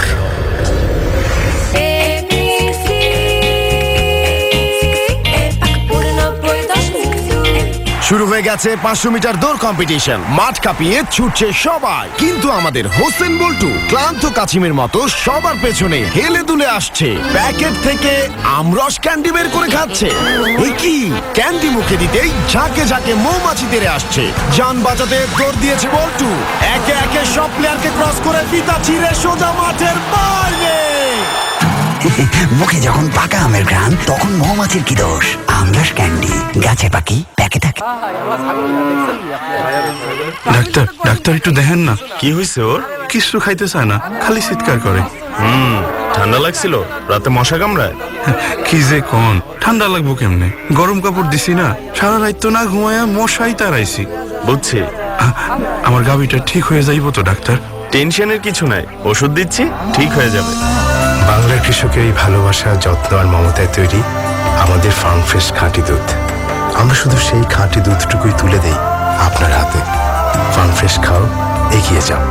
আমি কল্পনাতে স্বপ্ন গড়ে সাজাই মনের ক্যানভাস, প্রকৃতির রূপে দোলায় মনে জাগে খেয়াল। আমি শিল্পীর টলিতে রাঙাই আমার ঘরের দেয়াল। এভাবে আপনার ঘরের দেয়াল আর শিল্পের ছোঁয়াকে বাঁধুন এক সুতোয়। বার্জার ইলিউশনসের 9টি ক্যাটাগরির 90টিরও বেশি ডিজাইন থেকে বেছে নিন আপনার পছন্দের design. Berger illusions, inspiring imagination. সম্মানিত যাত্রী মহোদয়, পৌপু বাস সার্ভিসের পক্ষ থেকে আমি পিয়ার আলী সকলকে জানাই সালাম, নমস্কার এবং গুড মর্নিং। আধুনিক শীততাপ নিয়ন্ত্রিত বাস। এই নে আফিতে চুমুক দে, একঘেয়েমি পালাবে। সুপারভাইজার সাহেব, এখন বলেন। হ্যালো টিয়ার, আমার নাম পেয়ার নে পকেয়ার। আরে কম্বল পাবেন শীতে, সম্বল রাখুন নিচে ফাঁসতে। আমার বাসটা এসি আর মাইস্টাও তাই একটুখানি বেশি। হ্যালো টিয়ার, আমার নাম পেয়ার নে পকেয়ার। একঘেয়ে লাইফটাকে এবার বানাও এক্সাইটিং। খাও পাকা আমের রসে টইটুম্বুর আফি ম্যাঙ্গো ড্রিঙ্ক, 100% একঘেয়েমি ফ্রি। সূর্য হয়ে ওঠো, আলোর আগে ছোট, আমরা জাগি তো বাংলাদেশ জাগে। আমরা জাগি তো বাংলাদেশ জাগে। আমরা চলি তো বাংলাদেশ চলে। নেই বিশ্রাম, ঝরা আরো ঘাম, এ কঠিন নির্মাণ যেতে দেব না বিফলে। সর্বাধুনিক জার্মান পলিকম প্রযুক্তিতে তৈরি শুধুমাত্র ফ্রেশ সিমেন্টের উপর আস্থা রেখে নির্মিত হচ্ছে দ্বিতীয় মেঘনা, গোমতী, কাঁচপুর এই তিনটি গুরুত্বপূর্ণ ব্রিজ, যা সমাপ্ত হলে দেশের অর্থনীতি, বাণিজ্য ও যোগাযোগ ব্যবস্থায় আসবে অভাবনীয় সম্ভাবনা। দেশকে এগিয়ে নিতে প্রতি মুহূর্তে জাগ্রত আমরা। Fresh cement, high performance cement. Doctor একটু দেখেন না। কি হয়েছে ওর? কিছু খাইতে চায় না, খালি চিৎকার করে। ঠান্ডা লাগছিল, রাতে মশা কামড়ায়। কি যে কোন, ঠান্ডা লাগবো কেমনে? গরম কাপড় দিছি না, সারা রাত তো না ঘুমায়া মশাই তাড়াইছি। বুঝছি। আমার গাবিটা ঠিক হয়ে যাইব তো ডাক্তার? টেনশনের কিছু নাই, ওষুধ দিচ্ছি, ঠিক হয়ে যাবে। বাংলার কৃষকের এই ভালোবাসা, যত্ন আর মমতায় তৈরি আমাদের ফার্ম ফ্রেশ খাঁটি দুধ। আমরা শুধু সেই খাঁটি দুধটুকুই তুলে দেই আপনার হাতে। ফার্ম ফ্রেশ খাও, এগিয়ে যাও। আমি কল্পনাতে স্বপ্ন গড়ে সাজাই মনের ক্যানভাস, প্রকৃতির রূপে দোলায় মনে জাগে খেয়াল। আমি শিল্পীর টলিতে রাঙাই আমার ঘরের দেয়াল। এভাবে আপনার ঘরের দেয়াল আর শিল্পের ছোঁয়াকে বাঁধুন এক সুতোয়। বার্জার ইলিউশনসের 9টি ক্যাটাগরির 90টিরও বেশি ডিজাইন থেকে বেছে নিন আপনার পছন্দের design. Berger illusions, inspiring imagination. কাঁচা খেয়ে ফেলার ভয়াবহ স্বাদ নিয়ে প্রাণ মিস্টার ম্যাঙ্গো ক্যান্ডি এখন ডরের সাথে। এখন থেকে ডরের মুহূর্তগুলো আরো বেশি কাঁচা এবং টাটকা করতে সাথে রাখো প্রাণ মিস্টার ম্যাঙ্গো ক্যান্ডি, কারণ ডর মানে ভয় আর ক্যান্ডি মানেই Pran mister mango candy. ABC Radio 89.2 FM. RFL water pump time check. সময় এখন রাত 12টা। RFL ওয়াটার পাম্প, পানি দেবে, টেনশন নয়। 89.2 FM.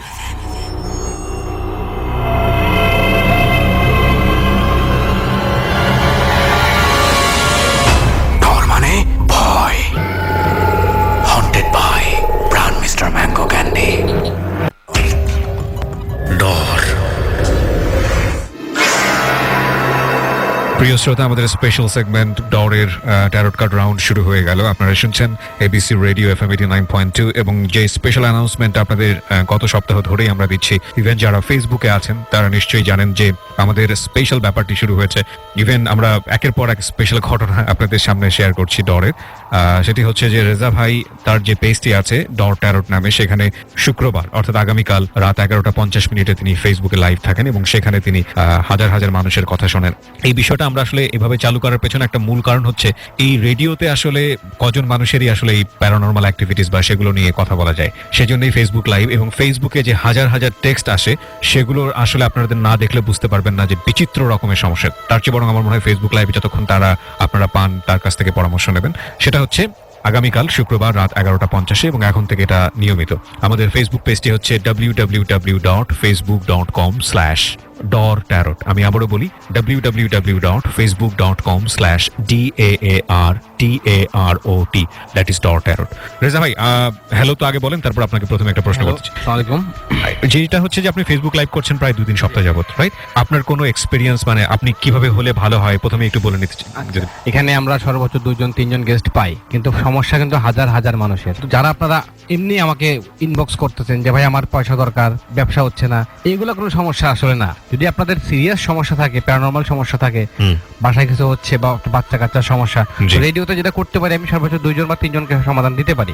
আর আমি কিন্তু সমাধানকারী না, আমি আগে বলে দিচ্ছি, সমাধানকারী আল্লাহ। আমি কিছুই না, আমি যে মূর্খ মানুষ। বিলিভ করবেন ঈশ্বরকে, সৃষ্টিকর্তাকে, যে আপনাকে তৈরি করছে, সেই একমাত্র সমাধানকারী।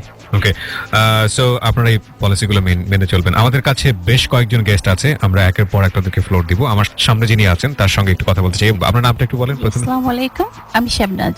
শাবনাজ, আমি রামপুরা থেকে এসেছি। আপনার বর্তমানে বয়স কত? 53। আপনার সমস্যাটা কি আপনি আগে একটু বলেন।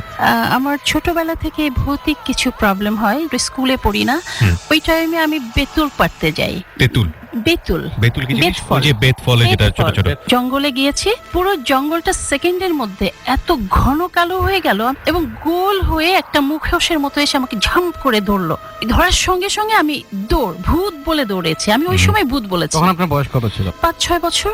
এটাকে বলে আসলে খানজাব, জিন জাতীয় একটা গোত্র যারা গাছে থাকে ও মানুষকে বিরক্ত করে, কিন্তু মারবে না তারা আপনাকে। এটা আমার ফার্স্ট গেল। একটু বড় হয়ে যখন স্কুলে যাচ্ছি, বাঁশের মাথা থেকে একটা খুঁটি বলে ওটাকে গ্রাম দেশে, খুঁটিটা পড়লো, পড়ার পর আমি দুষ্ট ছিলাম তো পা দিয়ে লাফ দিয়ে ফেলে দিয়েছি। ওটা থেকে 8-10টা বিড়াল, ছোট ছোট বাচ্চা বিড়ালগুলো আমার পিছে পিছে আসছে, আমি দৌড়াতে দৌড়াতে চলে আসছি বাস। তো নেক্সট যেটা ঘটনা ঘটলো আমার জীবনে সেটা হলো, তখন আমার বেবি হয়ে গেছে, অলরেডি বিয়ে হয়েছে, বাচ্চাকে নিয়ে অ্যালোন আমি ঘুমিয়ে আছি, পাশে আমার বেবিটা শোয়া, 6 মাস বা 8 মাস বয়স তখন ওর। হঠাৎ করে রাত্রে আমাকে কে যেন জাপটে ধরেছে তীব্রভাবে, কোনোভাবে ছাড়তে পারছি না। তখন লাইট ঠাস করে অফ হয়ে গেল, আমার প্রত্যেকটা রুমের ফ্যান জ্বলে গেল আপনি ওই সেকেন্ডের মধ্যে, গায়ে একটা কাটা দিয়ে ওঠে না, ওই আতঙ্কটা আজও যায় না আমার থেকে, এখনো কিছু ওই যে এখনো আমার গায়ের মধ্যে। এই যে মোমেন্টগুলো আপনি বলছেন, এই জিনিসগুলো বিশেষ করে আপনি লাস্টে যেটা বললেন, এগুলো কি শুধু আপনি দেখেন নাকি আপনার বাসার আশেপাশের মানুষজন? কেউ দেখে না, আমি শুধু আপনি দেখেন? হ্যাঁ আশেপাশে দেখেছে। যেমন আমার বোন একদিন গিয়েছে, আমার কাজিন আসছে আমার বাসায়, ও ঘরে বসে আছে, হঠাৎ করে লাইটটা একবার নিচে জ্বলছে ড্রয়িং রুমে, তো ও ভূত বলে চিৎকার দিয়েছে। আমি বললাম যে ভূত মানে? বলে কি তোমার লাইট এরকম হচ্ছে কেন? আমি কোথায় তাকিয়ে দেখি কোনো বিভিন্ন হন্টেড মানে যেগুলো ভূতের ছবি থাকে বা যেগুলো রিয়েল লাইফে করা হয়, তো ইলেকট্রোম্যাগনেটিক ফিল্ড যদি বাসায় ঢোকে তখন কিন্তু ইলেকট্রনিক আইটেম গুলা 19-20 হয়। আবার বাসায় যদি ওয়ারিং এর প্রবলেম থাকে সেক্ষেত্রে হয়। অনেকে বলে যে আমার বাসা সব ওকে, নতুন বাসা, নতুন তার লাগানো, নতুন লাইট, তারপর লাইট আপ ডাউন করতেছে। তো অনেক সময় ইলেকট্রোম্যাগনেটিক এর কারণে এটা হয়, এটা অবশ্যই জিনদের আসর থাকে অনেক সময়, আমরা শুনি। সুইচ দেয়া আছে, ফ্যান অটো ঘুরে যায়, এটা কি বিয়ে বলতে পারেন? এটা ইলেকট্রোম্যাগনেটিক ফিল্ডের কারণে হয়। কিভাবে? কারণ তো ওদের বডিতে যে ওয়েভটা হয়, এটা মাইক্রোওয়েভ, তার আগুনের তৈরি, শিখামুক্ত আগুন, মানে যে আগুনের ধোয়া হয় না, ওই আগুনটা আসলে পৃথিবীতে এরকম আগুন নাই। আমরা যে মাটির তৈরি, মাটির পৃথিবীতে নাই, তো ওই আগুনটা পৃথিবীতে নাই। তো বৈজ্ঞানিকরা মনে করে যে সায়েন্সও এখন বিশ্বাস করা শুরু করছে যে সামথিং সুপারন্যাচারাল পৃথিবীতে আছে।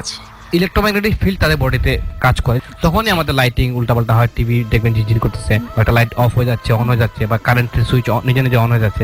রাইট। তো আপনি রিসেন্টলি কি সমস্যায় আছেন? রিসেন্ট যেটা হচ্ছে, ওই পিছনে কে যেন থাকে, আমার খাবারগুলো কেউ একজন খেয়ে ফেলে। আরেকটা যে বলছিলেন যে আপনি জিনকে আপনি দেখেন, কথা বলেন, এটা অনেক আগে করেছি। ছেলে আমাকে স্বপ্নে দেখাতো, তখন আমার বিয়ে হয়নি, ওই সময়ের ঘটনা এটা। স্বপ্নে দেখাতো যে তুমি আসো, তোমার সঙ্গে কথা বলবো বা দেখা করব। কে বলতো এটা? স্বপ্নে বলতো। আচ্ছা, উনি দেখতে কেমন? একদম বুড়ো, সাদা, দাঁড়িয়ে আছে, দাঁত নেই একটাও, কিন্তু খুব বাচ্চাদের মতো চেহারা, বয়স্ক জিন আর কি, খুব বাচ্চাদের মতো চেহারা। হ্যাঁ, আমি নিজে স্বপ্নের মধ্যে ওকে বলেছি, আমি কিভাবে বিশ্বাস করব? তুমি যে আমাকে বলছো, আমি কষ্ট করে সেই মাজার কোথায় খুঁজে বের করবো, আমি তখন মাজার চিনি না। ও আমাকে লোকেশন স্বপ্নে বলেছে, বাস্তবে না। তো আমি ফার্স্ট টাইম ওকে দেখলাম মিরপুর মাজার শরীফে যেয়ে। তো ও আমাকে বললো যে তুমি আমাকে বিশ্বাস করবা, তোমার যে আলমারিতে যে কাপড়গুলো আছে আয়রন করে আমি সব গাছের মাথায় দিয়ে দিব। এই যে আলমারির বিষয়টাকে স্বপ্ন দেখছেন? হ্যাঁ, আলমারি লক করে ঘুমিয়েছি, তো তখন আমারটা থেকে কাপড়গুলো বের করে গাছের মাথায় ঝুলিয়ে দিস। এবং এটা কি আপনি দেখেছেন না সবাই দেখেছে? সবাই দেখেছে। আম্মু বলে কাপড় ওখানে গেল কি করে, আমি তো আর বলি না। Very interesting. পরে আমি মাজার শরীফে গেলাম, ও আমাকে বললো আমি অমুক মিনারের নিচে বসে থাকবো, দেখবো আমার কোনো ছায়া পড়বে না। আমি খুঁজলাম, খোঁজার পরে দেখি কোন লোকজন মিনারের চতুর্দিকে দেখতে বলেছে, দেখি একটা বুড়ো লোকের কোনো ছায়া পড়ে না। আমি আবার ওকে বলছি তুমি দাঁড়াও, তোমার ছায়া পড়বে, পড়ে না। তো তখন বলে তুমি কাউকে বলো না, আমি বসি, তোমার সাথে আমি কথা আছে। তখন বলে যে অনেক কথা বলেছে, অনেক আগের কথা তো এত মনে নাই, তারপরে যতটুকু মনে আছে বলি। ও আমাকে বললো তুমি কি আমাকে সিগারেট খাওয়াবা? আমি আবার দৌড়ে যে একটা প্যাকেট সিগারেট কিনে নিয়ে আসলাম। ওর হিস্টরি বললো, ওর গল্প বললো, তারপরে আমাকে বললো তুমি এইভাবে এইভাবে চলবা, তোমাকে আমি কিছু জিনিস দিব। আমাকে একটা মালা দিয়েছিল আর একটা টাকা কয়েন দিয়েছিল, বলছে তোমার আলমারির মধ্যে এই কয়েনটা রাখবা আর মালাটা তুমি সাথে রাখবা, আমাকেও বলে দিয়েছে। মালাটা কি আপনার কাছে এখনো আছে? ফেলে দিয়েছি, তখন তো ছোট ছিলাম। ও কি চাচ্ছিল, কি বলতেছিল? কিছুই বলে নাই, আমার সঙ্গে সবসময় কথা বলবে, দেখা করবে, এটা বলেছে। ওই দেখা হওয়ার পরে কি আপনার কন্টাক্ট হয়েছে তার? না, ওইটাই লাস্ট। ওইটাই লাস্ট। তখন একটা বিয়ে হয়েছিল? না। তা কতদিন পর বিয়ে হয়েছিল? আরো 1 বছর। আচ্ছা।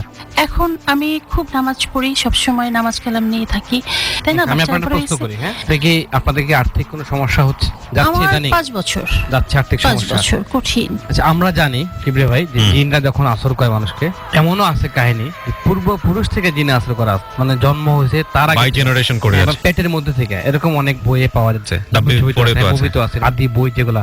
আমি এমন এমন জায়গায় গেছি যেখানে মিউজিয়াম থেকে বই আমি লুকাইয়া চুরি করে পড়ছি, যে পাতাগুলা ওগুলা দোয়াতের কালিতে লেখা অনেক বছর আগে।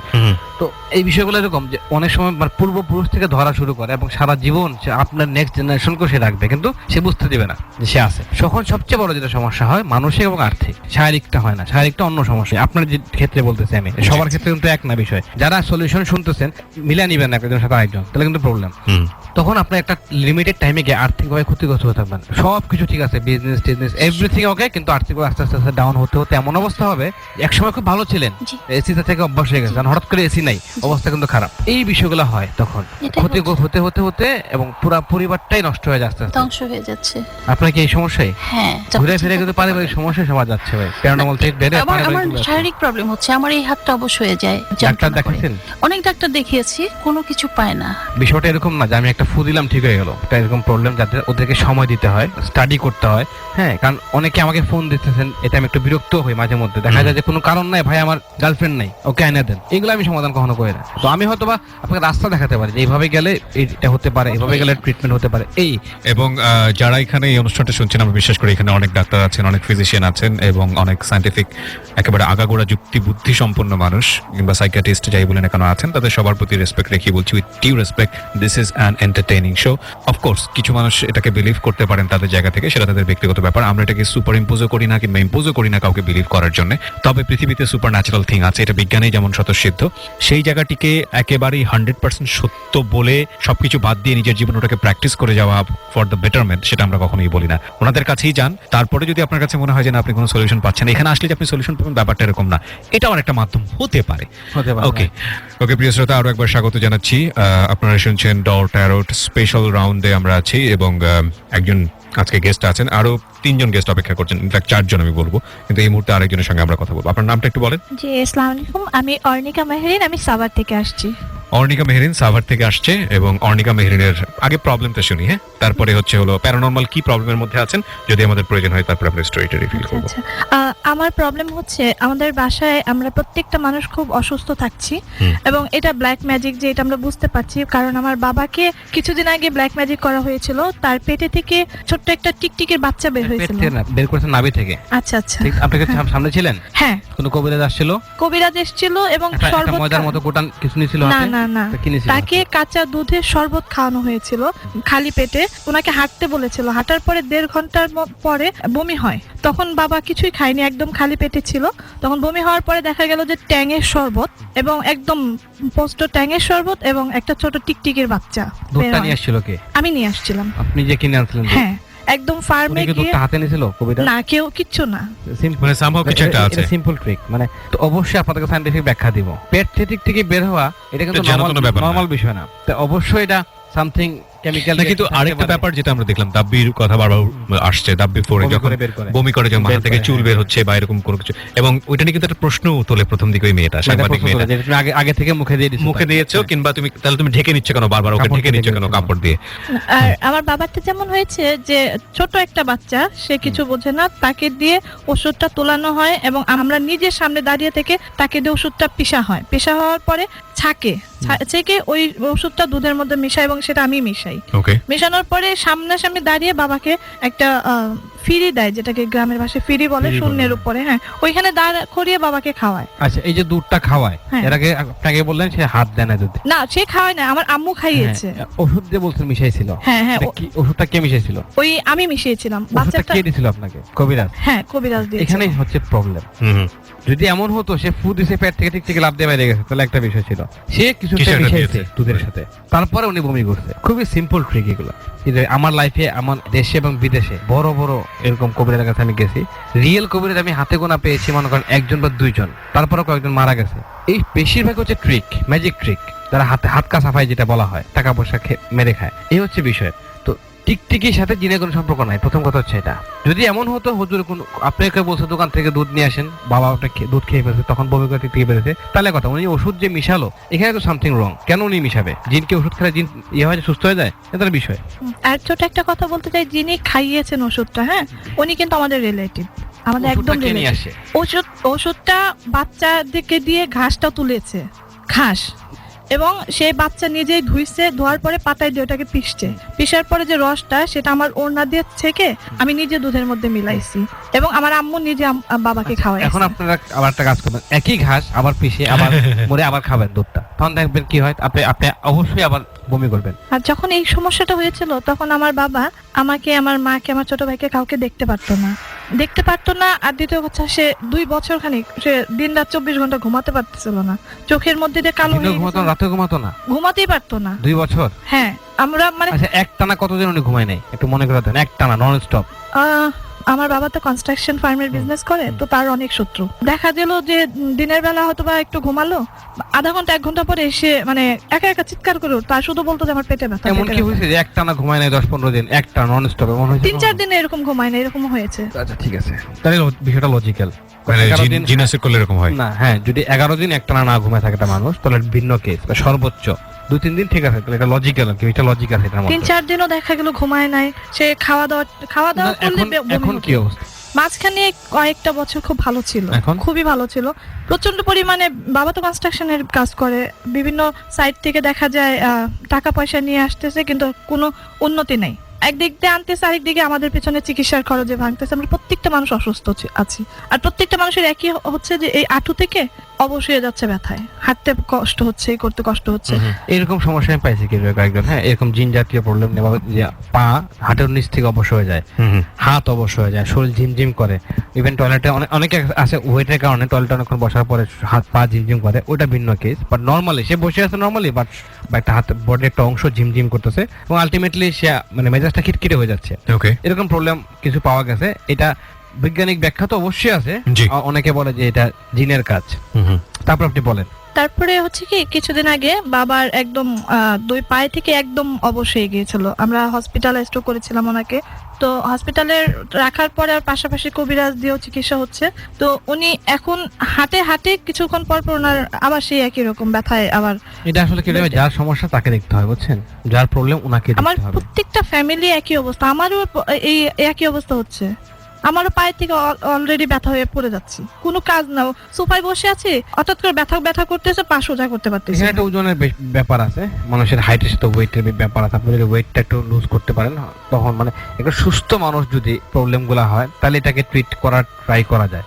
মানে ফুললি ওয়েট এবং হাইট এবং ওয়েটের যে সামঞ্জস্য থাকে, আমরা এটাকে বিএমআই বলি, বিএমআই যদি অ্যাকুরেট থাকে সেই ক্ষেত্রে আমাদের যদি কোমরের উপরে ওয়েটটা বেশি থাকে সেক্ষেত্রে পায়ে একটা প্রেশার পড়ে, তো আমাদের হাড্ডিগুলো ক্ষয় হয়, আমাদের হাড্ডিতে ক্যালসিয়ামটা ক্ষয় হয়, লিগামেন্টগুলো লুজ হয়, আমাদের পায়ের জেলি থাকে, জেলিগুলো আসলে পাতলা হয়ে যায়, তখন এই শক্তিটা কমে যায় পায়ে। কিন্তু আমার বাবা মা সবাই তো শুকনা, ওনাদেরকে তো আমি দেখিনি, আমি দেখতেছি আপনাকে। বিষয়গুলো আসলে এরকম, মানে এটা সায়েন্টিফিক ব্যাখ্যা অনেক আছে আর কি এই বিষয়গুলোর, এবং এখনো প্যারার মধ্যে খুঁজে পাই না। যেটা আমি পাইছি আপনি আমাকে যেটা বললেন, আপনাকে হ্যারাস করে ঘুমের মধ্যে সামথিং, এবং বডির এমন এমন জায়গায় হাত দেয় যেটা উচিত না, এরকম ব্যাখ্যা করা যায়, এটা ট্রিটমেন্ট আছে। 2012 থেকে এই পর্যন্ত মানে 2-1 দিন ভালো থাকে, আবার দেখা যায় আমি রাত্রে ঘুমাতেই পারছি না, এমন হ্যারাসমেন্টের শিকার হচ্ছি। দেখেন রাত্রে ঘুমের মধ্যে? না, ঘুমের মধ্যে কোনো স্বপ্ন দেখি না, কিন্তু দেখা যাচ্ছে যে সবাই মিলে বসে টিভি দেখছি, টিভি দেখার পর আমার শরীর আস্তে আস্তে ঝিমঝিম করে, আমি বুঝতে পারছি যে আমি এখন মানে ফিল করছি, বাট কিছু বলতে পারতেছি না, আমি অজ্ঞানের মতো হয়ে যাচ্ছি। আর তখন তখনই ফিল করি যে এরকম কোন একটা কিছু আমাকে এমন ভাবে চাপ দিচ্ছে, বা এমন কিছু জায়গাতে স্পর্শ করছে যেটা আমি চাচ্ছি না। ঘুমের মধ্যে নাকি মানে আমি জেগে আছি কিন্তু হঠাৎ করে মানে অজ্ঞানের মতো হয়ে গেছি। এখানে বিষয়টা 2 রকম, একটা হচ্ছে আপনি টিভি দেখতেছেন বসে বসে, চোখে ঘুম আসছে তখন, একটা হচ্ছে না আপনি পুরা সজাগ, তো পুরা সজাগ। এমনকি গত রাতেও হয়েছে, গত রাতে এই সিস্টেমই হয়েছে। আমার ফুফাতো ভাইয়ের সাথে আমরা লুডো খেলতেছিলাম, হঠাৎ করে আমার সারা শরীর মানে ঝিমঝিম করতেছে, তখন আমি বুঝতেছি যে কিছু একটা হবে হয়তো বা এরকম। এখানে কি ভাই একটা ব্যাখ্যা আছে, এটা প্যারানর্মাল ব্যাখ্যা আমি দেই। এটা হচ্ছে জিনরা 3 রকম ভাবে আসর করে মানুষকে, এটা আমি অলরেডি বলছি রেডিওতে, শোনা করে আমি জাস্ট যেটা ওনার যেটা হচ্ছে সেটা বলি। যদি জিন কাউকে পছন্দ করে, যদি জিন বা খারাপ আত্মা, ডাইনি বলেন আপনারা, তো অনেক কিছু ভূত টুত অনেক কিছু বলেন, হ্যাঁ, সব একই রূপ। তো জিনরা যদি কাউকে পছন্দ করে তো সে পছন্দ করতে পারে মানুষ জাতিকে। জিনদের মানুষের সাথে বিয়ে হয়, এটা আমরা পাইছি, কিন্তু ওদের সন্তান হয় না। তো পছন্দ করার পরে যেটা হয়, তখন ও আপনার সঙ্গ কখনো ছাড়বে না। এবং পৃথিবীর বড় বড় কবিরাজ যারা, অথবা জিন যারা ছাড়ায়, বা যারা ঝাড়ফুঁক দিয়ে ছাড়ায়, এটা কি জানি বলে, ভুলে গেছি এই মুহূর্তে, আমি আজকে টায়ার্ড। আগে ওঝা না, একটা নাম আছে, এটা মনে পড়তেছে না। যারা ছাড়ায় ওরাও বলে, প্রিস্ট বলে, প্রিস্ট যারা ছাড়ায় জিনকে, তারা বলে যে এটা তাদের পক্ষে অসম্ভব, কারণ হচ্ছে 3 প্রকারের জিন মানুষকে ধরে। একটা হচ্ছে তাবিজ কবজ করে আপনার পিছে লাগাই দিছে, একটা হচ্ছে কোনো জায়গাতে হেঁটে যাচ্ছেন বা কোনো জায়গায় কোনো কিছু ফেলছেন, জিনদের ক্ষতি হয়েছে, আর থার্ড হচ্ছে আপনাকে ভালোবেসে ফেলেছে। ওইটাকে ছাড়ানো অনেকটা মানে অলমোস্ট ইম্পসিবল। কেন সমস্যা? কারণ এটা তো একটা ফিলিংস এর ব্যাপার। আমরা যেমন ফিলিংস আছে, জিনদের মধ্যে ফিলিংস আছে। যখন জিন কাউকে পছন্দ করে, ভালোবেসে ফেলে, তখন তারা এই ধরনের কাজগুলো করে। মানে মরে যাবো কিন্তু ছাড়বো না। সে মরে যাবে কিন্তু সে আপনার বডি সে ছাড়বে না, বা তো এমন জায়গায় হাত দিবে, এমন কথা বলবে, বা আপনার সাথে মিশার চেষ্টা করবে। কিন্তু যদি আপনি কখনো জিনের আসল চেহারা দেখেন, আপনি নিজে অজ্ঞান হয়ে যাবেন ভয়, মানে এত বিদঘুটে চেহারা। আমরা তো অনেক মেয়েরা আছে রেডিও শুনে আমাকে ইনবক্স করে, ভাই একটা জিন দেন না, মানে আমি পালি। আরেকটা জিনিস বলি, এখানে অনেকেই বিষয়টাকে খুব ফান হিসেবে নেয়। মানে অনেকেই দেখি আজে বাজে মন্তব্য করেন এখানে, মানে কোনো ব্যাপারই না, কিছুই হচ্ছে না। আবার দেখি এদের মধ্যে আবার কেউ আছেন, ভাই মন্তব্য করাটা ঠিক হয়নি, পরে আবার ভয় পায়। এবং অনেকের সাথে অনেক কিছু ঘটে গেছে কিন্তু আমার কাছে ইনবক্স আসে, আমি দেখি অনেক কিছু ঘটে গেছে। অনেকে এমনও আমার কাছে মেসেজ আসছে, রেডিও শুনছে, শুনে উল্টাপাল্টা কমেন্ট করছে, পরে তার বন্ধু আমাকে মেসেজ পাঠিয়ে তার ছবি সহকারে তার দুইটা একটা পা প্যারালাইসিস হয়ে গেছে, পা উল্টে গেছে অটোমেটিক ঘুমের মধ্যে। এরকম অসংখ্য ঘটনা ঘটে কিন্তু। যাই হোক, সুতরাং মন্তব্য করার আগে একটু চিন্তা ভাবনা করে নেবেন। এবং পেজটির ঠিকানা আমি আরো একবার বলে দিই, www.facebook.com/tarot। আমি আবারও বলছি www.facebook.com/DAARTAROT। এই পেজটির অ্যাডমিন হচ্ছেন রেজা ভাই সরাসরি, এবং এই পেজটিতে আগামীকাল শুক্রবার রাত 11:50 মিনিটে তিনি ফেসবুক লাইভে আসবেন আপনাদের কথা শোনার জন্য। তাকে সরাসরি আপনারা দেখতে পাবেন। এবং আমরা ছোট্ট একটা বিরতি নিব এই পর্যায়ে, 4 মিনিটের ব্রেক। 4 মিনিট পরে আমরা আবারও ফিরে আসছি। আশা করছি আমাদের সাথেই থাকবেন। ডর মানে ভয়, হন্টেড বাই প্রাণ মিস্টার ম্যাঙ্গো ক্যান্ডি। ডর 89.2 কাঁচা খেয়ে ফেলার ভয়াবহ স্বাদ নিয়ে প্রাণ মিস্টার ম্যাঙ্গো ক্যান্ডি এখন ডরের সাথে। এখন থেকে ডরের মুহূর্তগুলো আরো বেশি কাঁচা এবং টাটকা করতে সাথে রাখো প্রাণ মিস্টার ম্যাঙ্গো ক্যান্ডি। কারণ ডর মানে ভয়, আর ক্যান্ডি মানেই Pran mister mango candy. Breaking news, ভিন গ্রহের এলিয়েন কাঁচা খেয়ে ফেসে গেলেন। আমাদের নরসিংদী সংবাদদাতা জানান, মনোহরীর দোকানদার রশিদ আলী ভিন গ্রহের একটি এলিয়েনকে বশ বানিয়ে ফেলেছেন। এলিয়েনটিকে দিয়ে দোকানে ঠোঙা বানানো ছাড়াও বাড়িতে কাপড় কাচা থেকে শুরু করে বাচ্চাকে ঘুম পাড়ানো সহ সব কাজ করিয়ে নিচ্ছেন। দোকানে আইছিল কাঁচা পেঁপে, কাঁচা কলা, কাঁচা মরিচ খরিদ করতে। এইগুলো তো আমি বেশি না, হঠাৎ করে মাথায় বুদ্ধি এলো, আমি তখন ধরাই দিলাম প্রাণ মিস্টার ম্যাঙ্গো ক্যান্ডি।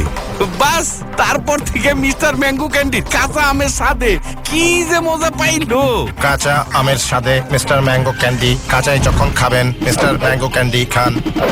ভাই বিলটা জমা নেন না। হ্যাঁ, দেখতেছেন না কম্পিউটারে কাজ করতেছি। আধা ঘন্টা ধরেই তো লাইনে দাঁড়িয়ে আছে। চেঁচামেচি করবেন না, কাজ করতে দিন। ভাই হরতনে 2টা না খেলে চিড়ার গোলাম খেলেন মানে না, মানে আপনি কম্পিউটারে তাস খেলছেন তাই একটু হেল্প করলাম।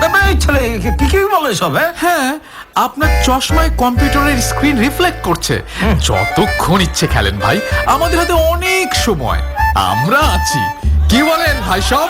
ভাই তাস খেলুক, আমরা দাঁড়িয়ে থাকি নাকি?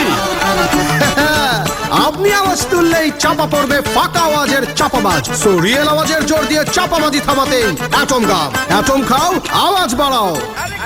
মামা কি আছে বলো? গরু, খাসি, চিকেন, কাচ্চি, রুই মাছ, কই মাছ, বল মাছ, খিচুড়ি তৈরি। ধুর, আর ভাল লাগে না, প্রতিদিন একই মেনু, একঘেয়ে। এই নে আফিতে চুমুক দে, একঘেয়েমি পালাবে। মামা এখন বলো, দামি খাবেন নাকি সস্তা?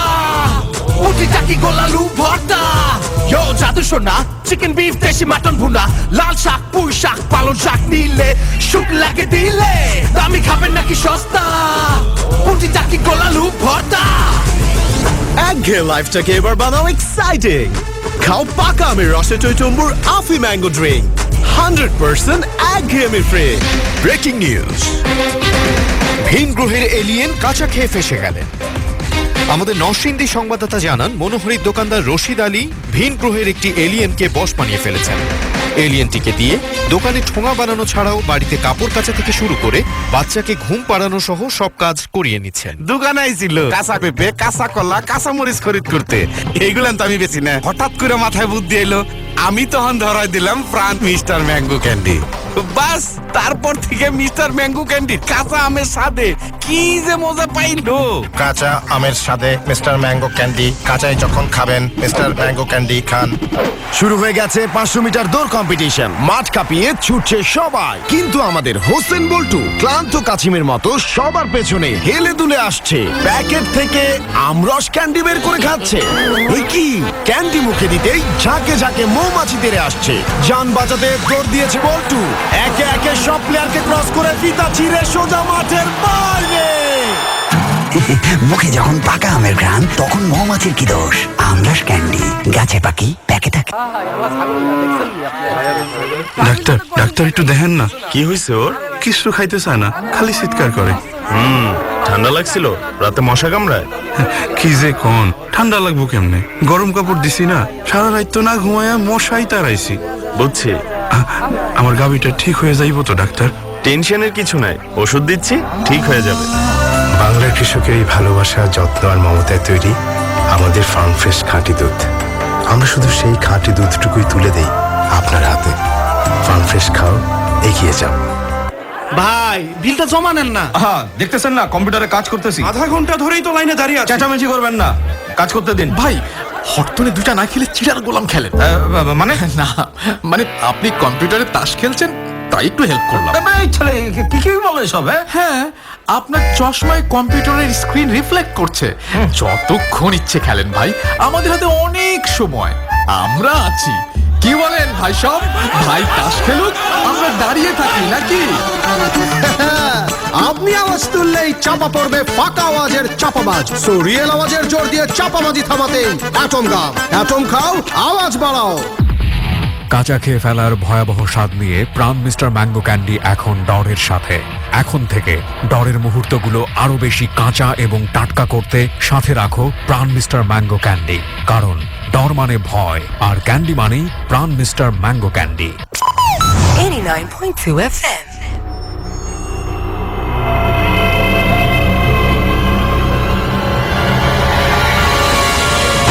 ডর মানে ভয়। হন্টেড বাই প্রাণ মিস্টার ম্যাঙ্গো ক্যান্ডি। ডর। আরো একবার আমন্ত্রণ প্রিয় শ্রোতা, আপনারা শুনছেন ডরের ট্যারট কার্ড স্পেশাল সেগমেন্ট। প্রিয় শ্রোতা, এখানে একটা কথা আমরা বারবার বলছি, স্পেশালি ফোকাস করছি, সেটা হচ্ছে আমাদের ফেসবুক পেজ, যেটা আমরা খুব চ্যালেঞ্জ সহকারে বলছি যে আজ পর্যন্ত রেডিওতে এটা কেউ করেনি। এবং স্পেশালি থ্যাঙ্কস টু রেজা ভাই and specially thanks to ghost hunter team, ডরের যে ঘোস্ট হান্টার টিম আছে, আমরা প্রতি শুক্রবার রাত 11:50 আমাদের এই ফেসবুক পেজ থেকে লাইভে দেখাই যে কোনো একটি হন্টেড প্লেস থেকে। আমরা বেশ কয়েকটি প্লেস অলরেডি গিয়েছি, সেগুলো ভিডিও ওখানে আছে। এবং কালকেও অর্থাৎ আগামীকাল ঠিক রাত 11:50 আই রিপিট 11:50 আমরা আরো একটি বিশেষ হন্টেড প্লেস থেকে লাইভে আসবো। আপনারা যদি সরাসরি দেখতে চান, চলে আসুন এই পেজে www.facebook.com/dortarot DAARTAROT, দ্যাট ইজ ডর ট্যারট। এই পেজটিতে লাইক দিয়ে দেবেন, তাহলে আপনি মেম্বার হয়ে যাবেন। এবং এখানে আপনার সঙ্গে আছে রেজা ভাই, আমি আরজে কিবরিয়াতে রয়েছি, আর অর্ণিকা একটু আগে তার সমস্যা নিয়ে কথা বলছিল। তো আপনার যদি আর কিছু বলার থাকে এই ব্যাপারে জিনের।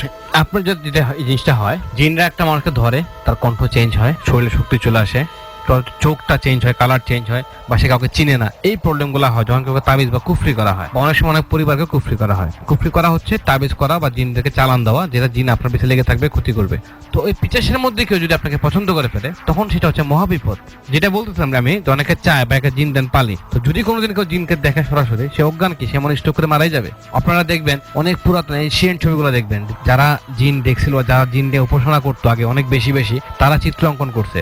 আপনি মিশরীয় সভ্যতা ঘাটেন, আপনি পিরামিড নিয়ে ঘাটেন, তখন বুঝতে পারবেন যে আসলে অশরীরী জিনিসগুলো কি, তারা কিভাবে আসলো পৃথিবীতে, বা তাদের আসর কিরকম, তখন জানবেন। ফেসবুক আর গুগল থেকে বেরোতে হবে অ্যাটলিস্ট। ওকে, আমরা পরের গেস্টের কাছে যেতে চাই, আর ওনার ব্যাপারে যদি আপনার কোনো সলিউশন দেওয়ার থাকে তাহলে সেটা আপনি ব্যক্তিগতভাবে দিয়ে দিবেন। ওকে, আমরা এই পর্যায়ে আরেকজনের কাছে যাচ্ছি। আপনার নামটা একটু বলেন। নাম প্রকাশে অনিচ্ছুক। ফাইন। বয়স কত? 20।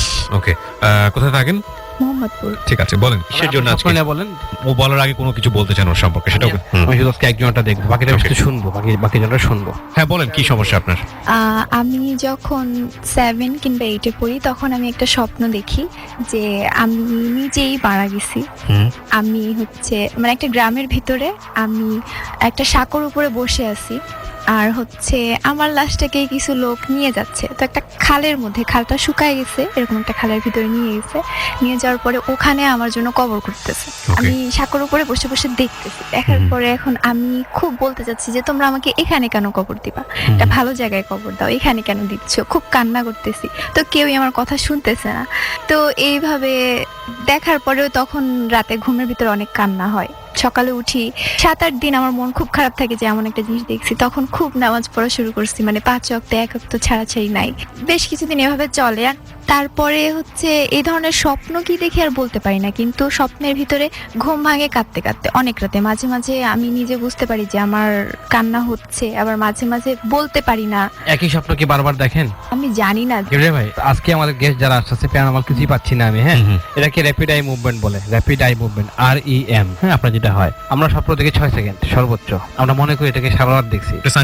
REM বলে আমাদের যখন স্বপ্ন কেউ দেখবে, আপনার দেখবেন বাসায় যদি ছোট ছোট বাচ্চা ঘুমিয়ে থাকে বা আপনার পাশে যদি কেউ থাকে ঘুমিয়ে থাকে, যখন সে স্বপ্ন দেখবে তার চোখের পলকটা খুব নড়বে, রুমের মধ্যে খুব লাফাবে। এটাকে র্যাপিড আই মুভমেন্ট বলা হয়। ওই মুহূর্তে স্বপ্ন সে দেখতেছে। স্বপ্ন দেখে আমরা সাবকনশিয়াস মাইন্ডে আপনি যা ভাববেন তাই কিন্তু দেখবেন না। আমরা অনেকে মনে করে সারাদিন তুমি চিন্তা করছো একটা জিনিস, ওটা স্বপ্ন দেখছো, এটা ভুল। স্বপ্ন পুরাপুরি অবচেতন মন দেখে, সে কি দেখে সে জানে না। মরার স্বপ্ন দেখছেন, এই স্বপ্নের লক্ষণ কিন্তু খুব ভালো। যখন কেউ দেখে নিজের মৃত লাশ, খুবই ভালো লক্ষণ। তখন আপনারা পরিবারের উন্নতি হবে। যখন স্বপ্ন দেখি বা এমন কিছু হয়, আমি নিজে নড়তে পারি না, বা মানে অনেকে বলে যে তোমার বোবা ভূতে ধরে, এরকম কিছু একটা বলে। তখন তো বডি আর সোল একসাথে নাই। আমরা জানি ঘুমের মধ্যে সোলটা বের হয়ে যায় শরীর থেকে, এটা অনেকে বলে। বোবায় ধরা যায়, স্বপ্ন দেখা, যেটা বললেন, যখন পুরোপুরি বডি ঘুমায় যায়, ব্রেন তখন অ্যাক্টিভ। ব্রেন মৃত্যুর এক পর্যন্ত অ্যাক্টিভ থাকে, কম এবং বেশি। অনেক সময় আমরা ঘুমের মধ্যে অনেকে ডাক দেই না যে ঘুম থেকে ওঠো, ঝাঁকি দেই, কখনো ঝাঁকি দেওয়া যাবে না কাউকে, তখন তার মৃত্যু হতে পারে। কিন্তু এটা সাইন্টিফিক ব্যাখ্যা নাই, এটা প্যারানর্মাল ব্যাখ্যা। এটা যে বডি থেকে সোলটা বের হয়ে যায়, সোলটা তখন ঘুরতে থাকে, তখন সোল থেকে বডির সাথে আবার অ্যাটাচমেন্ট হইতে সময় লাগে। তখন দেখবেন যতই ঝাঁকি দেন, অনেক সময় অনেকে মারাও গেছে, ঘটনা আছে। তখন সে উঠবে, তখন সে খুব চমকে উঠবে। কিন্তু আমরা এখানে প্যারানর্মাল কিছুই পাই না, কি পাই। যদি প্যারানর্মাল প্রবলেম থাকে, সেটা আমার জন্য ইজি হয় সমাধান করতে। ওকে, প্রিয় শ্রোতা, আমরা আরো একজন বন্ধুকে পর্যায়ে আপনার সঙ্গে পরিচয় করিয়ে দেবো। কি নাম আপনার? জবা, নারায়ণগঞ্জ বন্দর থেকে। নারায়ণগঞ্জ বন্দর থেকে এসেছেন, কি সমস্যা জবা? আমার প্রবলেমটা হয় মানে আমাদের ঘর থেকে স্টার্ট হয়। মানে আমি ঘরে শুয়ে আছি, বাট আমি ঘুমাইনি, বাট হাতের 5 আঙ্গুল দিয়ে আমার পা ধরছি। বাট আমি যখন সাথে সাথে ওঠার পর দেখি কেউ নাই, তো আমি ফার্স্ট মনে করি যে কোনো বিলাই হবে। ওই মুহূর্তে এতটুকু থিঙ্ক আসে না যে বিলাই তো এত বড় হাত হয় না। তা আমি যখন উঠি, ওঠার পর দেখি যে না, কিছু নাই ঘরে, তখন আমার কিছুটা ভয় ঢুকে ভিতরে। আর আমাদের ঘরের পিছনে নুপুরে সাউন্ড শোনা, বা আমাদের ঘরের সিঁড়িতে কেউ ওঠা, বা কাউকে পাওয়া নাই। মানে এগুলো আপনার হয় কি, মানে আপনি নুপুরে সাউন্ড শোনেন, সিঁড়িতে উঠতেছে, কিন্তু আপনি গিয়ে দেখলেন কেউ নাই? কেউ নাই, দরজা টোকা দিতেছে, বাট কেউ নাই। সবাই এটা রিয়েলাইজ করতে পারে। বাড়িটা কি আপনারাই বানিয়েছিলেন নাকি কারোর কাছ থেকে কিনেছেন? এটা আমার দাদার বাড়ি। আপনার দেশের বাড়ি? নারায়ণগঞ্জ। বলেন কি বলবেন? একটা প্রশ্ন করি আপনাকে, বাসায় কোনো আপনার কোনো ভাই আছে, ছোট ভাই? হ্যাঁ, আমার কাজিন আছে আমার ছোট।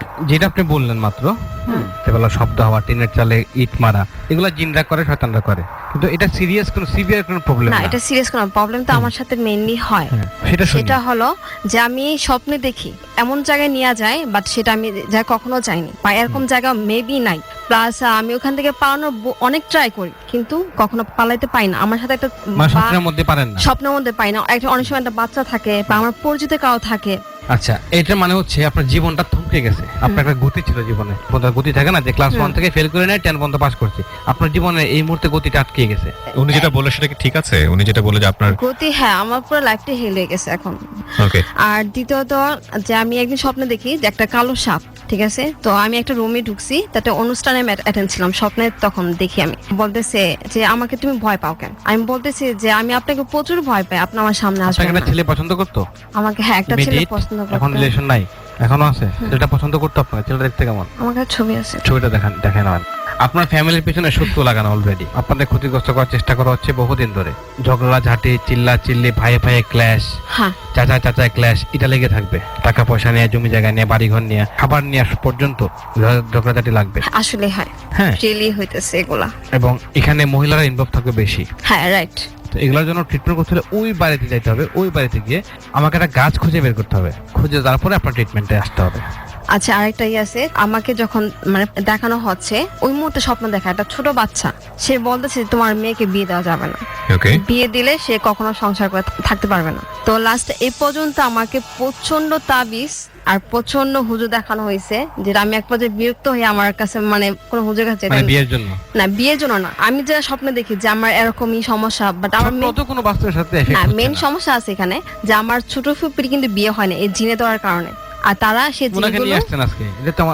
উনি তো জানেই না, জানলে কখনই আসবে না, আর আমাকে তো আসতে দিবই না। এখনো অন্যের উপর জিনের আসর আছে অলরেডি? হ্যাঁ এখনো আছে। ছবি আছে আপনার কাছে? না না ছবি। আচ্ছা তো আর কি লাস্ট আমি যে হুজুরটাকে দেখানো, উনি বলছে যে আমাকে আমার সেই ফুপু মেয়ে বলতো তার সাথে শত্রুতা করে জাস্ট আমাকে ধরা হয়, মানে আমার একটা ক্ষতি করার জন্য। তাকে তো পারবে না, তাকে যে জিনার মা বলে তাকে তো ক্ষতি কখনোই করতে পারবে না।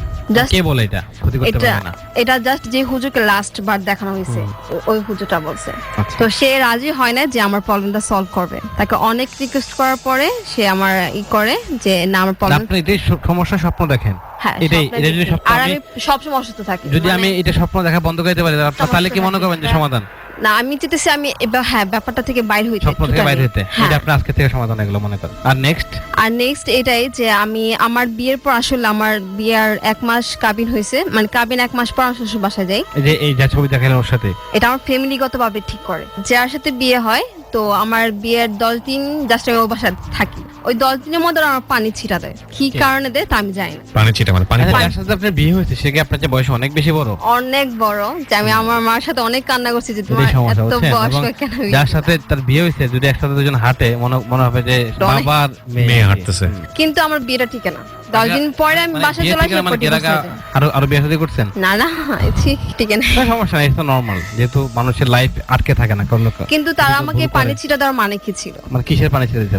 জানি না, যখন ঠিক মাগরিব ওয়াক্তটা হইতো তখন আমাকে প্রত্যেক দিন পানি ছিটা। এটা কুসংস্কার আছে কি ভাই, দেখবেন আপনি অনেক জায়গায় অনেক দোকানপাট যখন খোলা হয় তারা পানির মধ্যে পানিটা তারা ছিটায় রাস্তার মধ্যে। একটা কারণ হচ্ছে ধুলা যাতে না ওড়ে, আর অনেকের কুসংস্কার আছে পানি ছিটালে আমার কাছে কাস্টমার আসবে বেশি, কুসংস্কার, এটা কিছু না। আর সবচেয়ে ইম্পর্টেন্ট যে আমাকে যেটা বলা হয়েছে আমি জাস্ট সেটা থেকে মুক্তি চাই, মানে স্বপ্নের আমি আরেকটা ইম্পর্টেন্ট কথা, আমি আমার যে একটা বাগনি আছে বোনের, আমি মানে ওকে নিয়ে দিতেছে গা, আমি আর হাত ধরে টানতেছি বাট আমি ধরে রাখতে পারছি। বিষয়টা তো পুরোটাই স্বপ্নের কাহিনী। হ্যাঁ আমার বাস্তবে হইতো তাহলে আমার জন্য সহজ হতো। স্বপ্ন যদি আজকে থেকে আপনি স্বপ্ন দেখবেন না, এটা কনফার্ম থাকে ইনশাআল্লাহ। Thank you. সমস্যার সমাধান ঠিক আছে। ওকে প্রিয় শ্রোতা, আমরা এই জায়গাটায় ছোট্ট একটা বিরতি নেব। বিরতির পর আমরা আজকের যিনি শেষ গেস্ট তাকে নিয়ে ফিরে আসবো, এবং এই ফাঁকে আপনাদেরকে আরো একবার মনে করিয়ে দিচ্ছি শেষ গেস্টের কার্ডটা আমরা পড়বো এবং দেখা যাক সেটা কি হয়। আর আরেকটা বিষয় সেটা হচ্ছে যে আপনাদেরকে বারবার আমরা অ্যানাউন্স করছি, স্পেশালি ট্যারোটের এই সেগমেন্টের যারা ফ্যান কিংবা যারা মনে করেন যে আপনারা রেজা ভাইয়ের সঙ্গে কন্ট্যাক্ট করবেন, তাদের জন্য আমরা একটা বিশেষ সুবিধা দিয়েছি। আপনারা আমাদের এই পেজে লাইভ রেজা ভাইয়ের কাছ থেকে সমাধান নিতে পারবেন, একেবারে সরাসরি ওনাকে দেখতে পাবেন, ওনার সঙ্গে যদি কোনো কথা বলার থাকে সরাসরি লাইভে কথা বলতে পারবেন। আমাদের পেজটির ঠিকানা www.facebook.com/dartarot। আমি আবারও বলছি www.facebook.com/DAARTAROT ডর ট্যারোট, এবং এই পেজটিতে আপনি লাইক দিলেই সঙ্গে সঙ্গে এটার মেম্বার হয়ে যাবেন। প্রতি শুক্রবার রাত 11:50 উনি লাইভে আসেন, এবং কালকেই ওনাকে রাত 11:50 আপনারা লাইভে দেখতে পাবেন। আরেকটি বিষয় একটু বলি, যেই পেজটিতে আপনি আছেন ওই পেজে যদি আপনি কোনো কারণে দেখেন যে 11:50 উনি লাইভে নাই, তার মানে বুঝে নেবেন এটা নকল পেজ। না ভাই, আমি তো মানুষ, হ্যাঁ আমার তো লেট হলে আপনি অ্যানাউন্স করে দিবেন, আমি ডিনার করে আরামসে আসবো আর কি। কিন্তু আপনি লেট হলে আপনি অ্যানাউন্স করে দিবেন, নইলে তো দেখা যাবে সবাই ডিসলাইক দিয়ে চলে যাচ্ছে এখান থেকে। আপনি লেট হলে অ্যানাউন্স করবেন যে আমি আসছি, একটু 5 মিনিট ওয়েট করেন বা কিছু একটা। ওকে, সো আপনারা 11:50 মানে ধরে নেবেন। খেয়াল রাখবেন, আমাদের অসংখ্য নকল পেজ তৈরি হয়ে গেছে।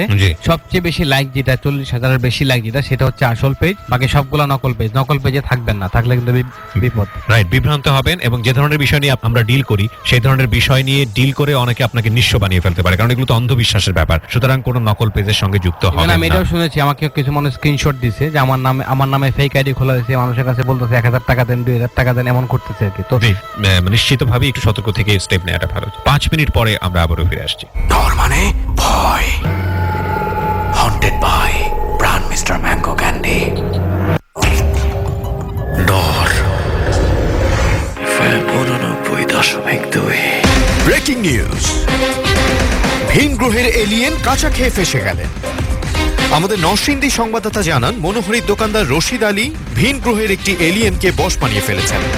এলিয়েনটিকে দিয়ে দোকানে ঠোঙা বানানো ছাড়াও বাড়িতে কাপড় কাচা থেকে শুরু করে বাচ্চাকে ঘুম পাড়ানো সহ সব কাজ করিয়ে নিচ্ছেন। দোকানে আইছিল কাঁচা পেঁপে, কাঁচা কলা, কাঁচা মরিচ খরিদ করতে। এইগুলান তো আমি বেশি না, হঠাৎ করে মাথায় বুদ্ধি এলো, আমি তখন ধরাই দিলাম প্রাণ মিস্টার ম্যাঙ্গো ক্যান্ডি। বাস তারপর থেকে মিস্টার ম্যাঙ্গো ক্যান্ডি কাঁচা আমের স্বাদে কি যে মজা পাইলো। কাঁচা আমের সাথে মিস্টার ম্যাঙ্গো ক্যান্ডি, কাঁচাই যখন খাবেন মিস্টার ম্যাঙ্গো ক্যান্ডি খান। মামা কি আছে বলো? গরু, খাসি, চিকেন, কাচ্চি, রুই মাছ, কই মাছ, বল মাছ, খিচুড়ি তৈরি। ধুর, আর ভাল লাগে না, প্রতিদিন একই মেনু, একঘেয়ে। এই নে আফিতে চুমুক দে, একঘেয়েমি পালাবে। মামা এখন বলো, দামি খাবেন নাকি সস্তা? মুটিটা কি গোলালু ভর্তা?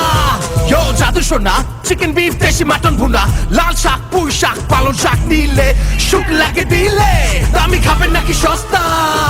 মুটিটা কি গোলালু ভর্তা? একঘেয়ে লাইফটাকে এবার বানাও এক্সাইটিং। খাও পাকা আমের রসে টইটুম্বুর আফি ম্যাঙ্গো ড্রিঙ্ক, 100% একঘেয়েমি ফ্রি। অসাধারণ ফ্লেক্সিবল কবজির দুর্দান্ত অফ স্পিনার মোতায়া মুরলীধরন লাগাতার বোলিং করে গেলেও তার প্রতিটি বোলিং অ্যাকশন থাকতো একই রকম আক্রমণাত্মক। সব ধরনের ক্রিকেট ফরম্যাটে প্রথম সর্বমোট 1000-এরও বেশি উইকেট নেবার রেকর্ডটা তারই। বাংলাদেশ ক্রিকেট দলের জন্য এমনই স্পিনার খুঁজতেই চলছে রবি খোঁজ দ্য নাম্বার 1 স্পিনার। স্পিনার খুঁজুন, ভিডিও করুন, আপলোড করুন। তাই দেশের নাম্বার 1 ক্রিকেট ফ্যান নেটওয়ার্ক রবিতে মাত্র 89 টাকায় পাচ্ছেন 1 GB ইন্টারনেট, সাথে আছে ফ্রি ফেসবুক ও ক্ল্যাশ অফ ক্ল্যান্স। বিস্তারিত জানতে ভিজিট করুন robi.com.bd। তৈরি করছি নাম্বার 1 নেটওয়ার্ক রবি। শুরু হয়ে গেছে 500 মিটার দৌড় কম্পিটিশন, মাঠ কাঁপিয়ে ছুটছে সবাই, কিন্তু আমাদের হোসেন বল্টু ক্লান্ত কাছিমের মতো সবার পেছনে হেলে দুলে আসছে। প্যাকেট থেকে আমরস ক্যান্ডি বের করে খাচ্ছে। এই কি ক্যান্ডি মুখে দিতেই ঝাঁকে ঝাঁকে মৌমাছি তেড়ে আসছে। জান বাঁচাতে দৌড় দিয়েছে বল্টু, একে একে সব প্লেয়ারকে ক্রস করে ফিতা ছিঁড়ে সোজা মাঠের বাইরে। মুখে যখন পাকা আমের ঘ্রাণ, তখন মৌমাছির কি দোষ?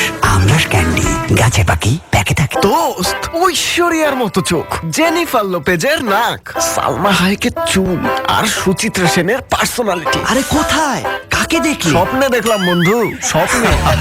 এটা তো আর প্রাণের পিনাট বার না যে একসাথে সব কম্বিনেশন পাবেন। সুস্বাদু বাদাম, তিল আর স্বাস্থ্যকর গ্লুকোজ সব মিলিয়ে প্রাণের পিনাট বার, একদম ফাটাফাটি combination. Peanut bar, what a combination! অসাধারণ ফ্লেক্সিবল কবজির দুর্দান্ত অফ স্পিনার মোতায়া মুরলীধরন লাগাতার বোলিং করে গেলেও তার প্রতিটি বোলিং অ্যাকশন থাকতো একই রকম আক্রমণাত্মক।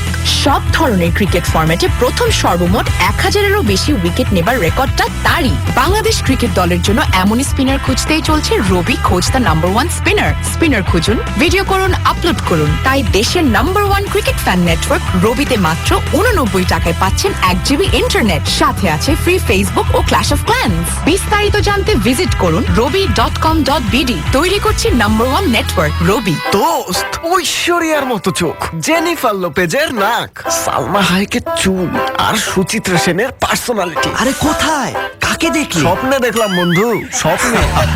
এটা তো আর প্রাণের পিনাট বার না যে একসাথে সব কম্বিনেশন পাবেন। সুস্বাদু বাদাম, তিল আর স্বাস্থ্যকর গ্লুকোজ সব মিলিয়ে প্রাণের পিনাট বার, একদম ফাটাফাটি combination. Peanut bar, what a combination! অসাধারণ ফ্লেক্সিবল কবজির দুর্দান্ত অফ স্পিনার মোতায়া মুরলীধরন লাগাতার বোলিং করে গেলেও তার প্রতিটি বোলিং অ্যাকশন থাকতো একই রকম আক্রমণাত্মক।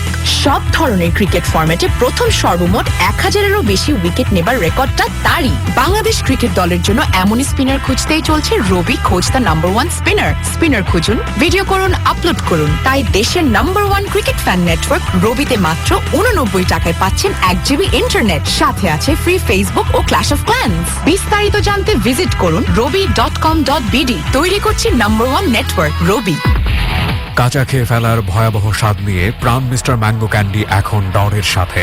এখন থেকে ডরের মুহূর্তগুলো আরো বেশি কাঁচা এবং টাটকা করতে সাথে রাখো প্রাণ মিস্টার ম্যাঙ্গো ক্যান্ডি, কারণ ডর মানে ভয় আর ক্যান্ডি মানেই Pran mister mango candy. FM 89.2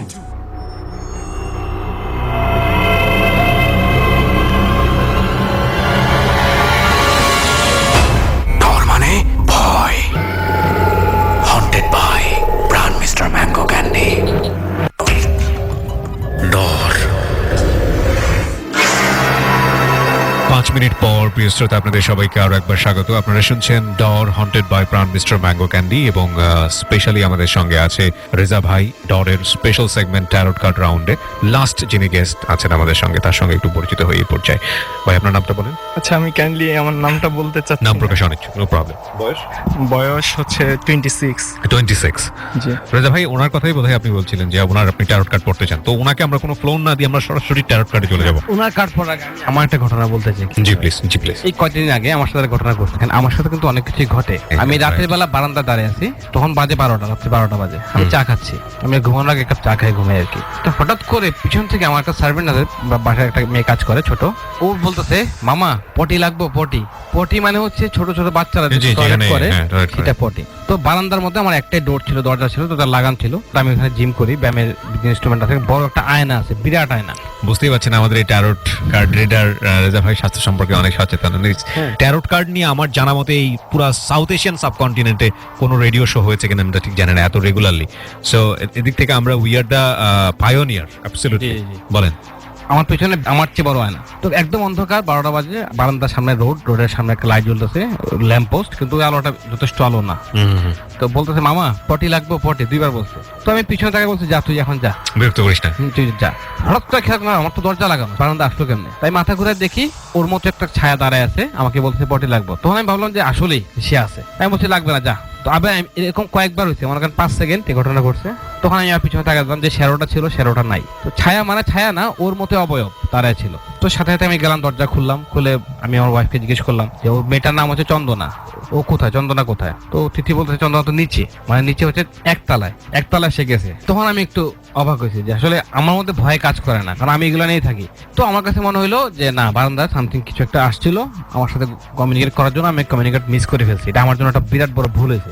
আমি কমিউনিকেট করলে হয়তো আমি অনেক কিছু জানতে পারতাম, আমি কমিউনিকেট মিস করছি। আমি আমার বারান্দায় গেলাম, এর সাথে সাথে মোবাইলটা বের করলাম, বের করে ফেসবুকে স্ট্যাটাস লেখা শুরু করলাম। স্ট্যাটাসটা ফেসবুকে আপনারা পাবেন, .ট্যারট যদি যান পাবেন। স্ট্যাটাস লিখলাম, আমি এখানে এরকম দাঁড়িয়ে আছি, আমি রাত্রে 12টা বাজে এই আমার সাথে হলো। তারপরে আমি একটা ছবি তুললাম, রাস্তার ছবি তুললাম যে আমি বারান্দায় আছি, প্রমাণ।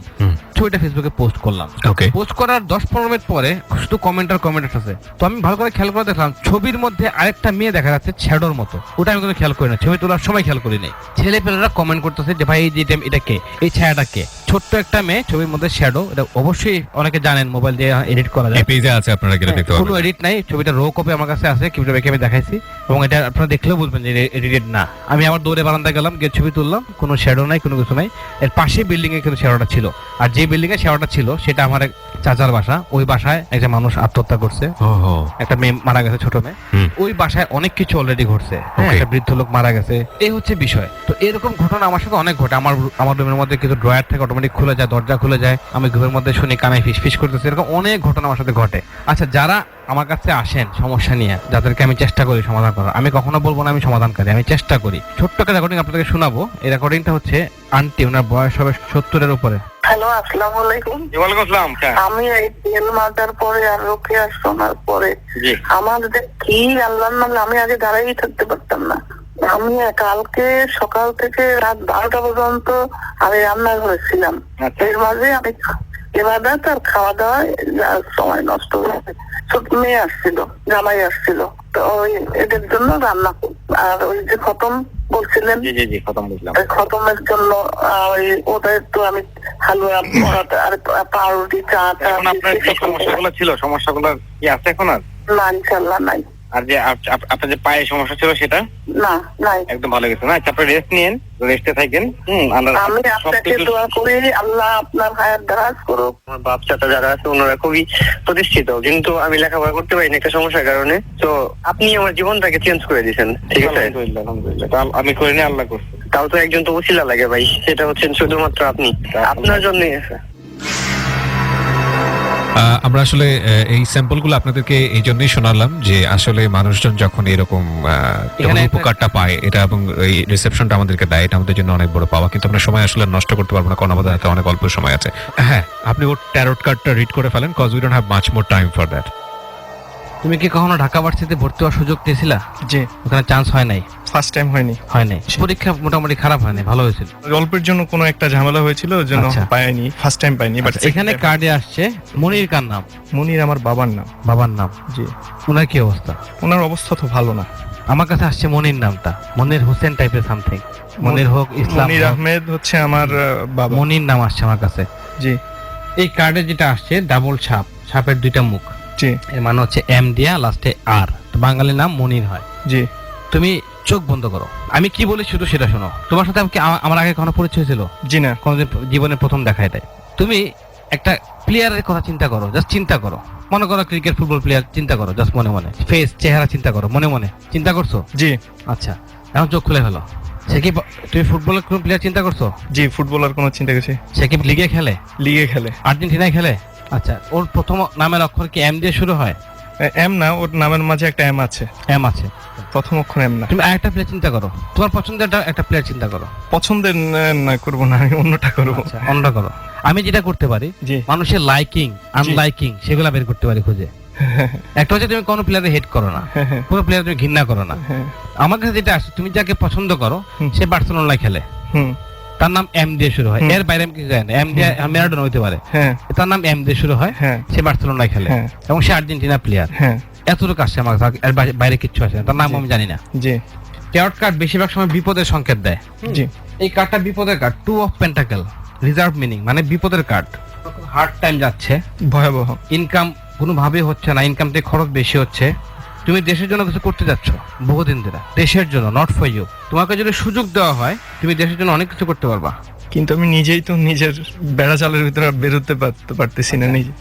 তোমার সাথে কি নাহিদ নামে কোনো সম্পর্ক ছিল?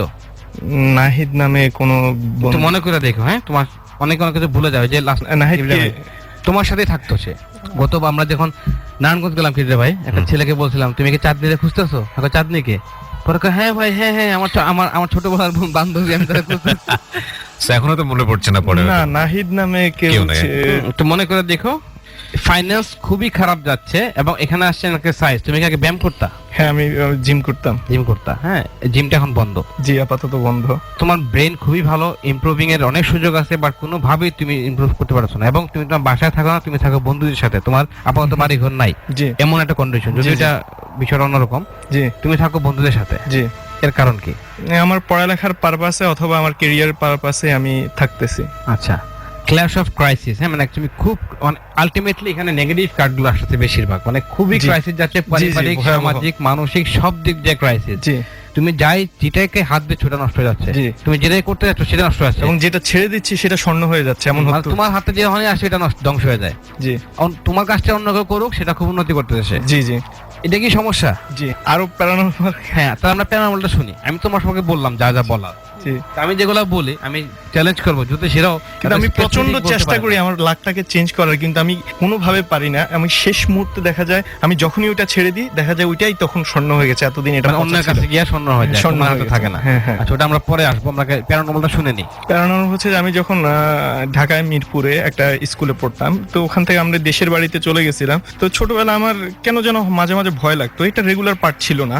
কিন্তু আমি যখন ক্লাস 6-এ উঠলাম দেখলাম যে কি যেন বোবায় ধরা। আমি ভাবলাম যে হ্যাঁ, বোবা ধরেছে আমাকে, এটা নর্মাল জিনিস। এবং মাঝে মাঝে সুরা টুরা পরে ওইগুলো আমি দেখলাম যে খুব একটা ওটাকে আমি কন্ট্রোল করতে পারতেছি না। এই আমি রাতের বেলায় বিভিন্ন নিয়ে ঘুমাতাম, ম্যাচ, তারপর গ্যাস লাইট, ওই যে লোহার জিনিস যেগুলো আর কি, জাতা টাতা, এগুলো নিয়ে ঘুমাতাম। তো আম্মু প্রতিদিন বলতো, এই তুই এগুলো নিয়ে কি কারণে ঘুমাতো, সমস্যাটা কি? কিন্তু আমি একটু ইন্ট্রোভার্ট থাকার কারণে কখনোই বলতাম না। আমার সমস্যাটা এরপর থেকে মানে তীব্র হওয়া শুরু করলো, যে মনে হচ্ছে আমি শোয়া, যখনই বিছানায় যাই, শোয়ার সাথে সাথে পা জিম করে কিছু একটা আমার শরীরের উপর ভর করতেছে, কিন্তু আমি কোনোভাবে সেটাকে মানে যে ছাড়াবো সেটা পারি না। কিন্তু কোনো সময় দেখা যায় আমি কোনো মতে যদি বাম হাতটা উঠাতে পারতাম, করতাম, সেটা চলে যেত। তো এটা আমার কমন ফেনোমেনন হতো এবং প্রতিদিন একই সমস্যা আমি দেখতাম। আমি কিন্তু সচেতন যে আমার পা ঝিমঝিম করে কেউ একজন আসতেছে, আমি জানি না, মানে হাফ স্লিপে আছেন, মানে হাফ স্লিপ, চোখটা বন্ধ, কিন্তু আমি সবার কথা শুনতে, ব্রেইন অ্যাক্টিভ, সেটা আমার পুরো শরীরের উপরে ভর করেছে। এমন আমি মাঝে মাঝে যদি চিত হয়ে শুইতাম, মানে উঠ হয়ে শুইতাম, আমাকে অটো চিত করে ফেলতো। মানে আমি দেখতেছি আমি অটো চিত হয়ে যাচ্ছি, বডিতে সে হাত দিত, হ্যাঁ পুরো বডিতে হাত দিত, ঠোঁটগুলো কাঁপতো, আমি দেখতাম, আমি বুঝতে পারতাম। তো প্রথমে ভয় পেতাম আমি, কিন্তু যখন দেখলাম যে না, এটা একটা কমন হয়ে গেছে, আমি এটাকে ছেড়েই দিছি যে না, আমি এটা যেভাবে চলতেছে চলুক। তো মাঝখান দিয়ে আমি যখন ক্লাস 8-এর স্কলারশিপ পরীক্ষা আসতো, আমি চিন্তা করলাম আমার যেহেতু এই সমস্যা, আমি দেখি প্রতিদিন ফজর নামাজ পড়ে ঘুমাতাম রাতের বেলা, এই সমস্যা আমি কখনোই পড়তাম না। কিন্তু যেদিন আমি রাতে 12টা-1টার সময় ঘুমাতাম, সময়টা ঘুমালেই দেখা গেছে যে আমার এটা ভর করে এবং আমাকে উল্টে চিত করে ফেলে।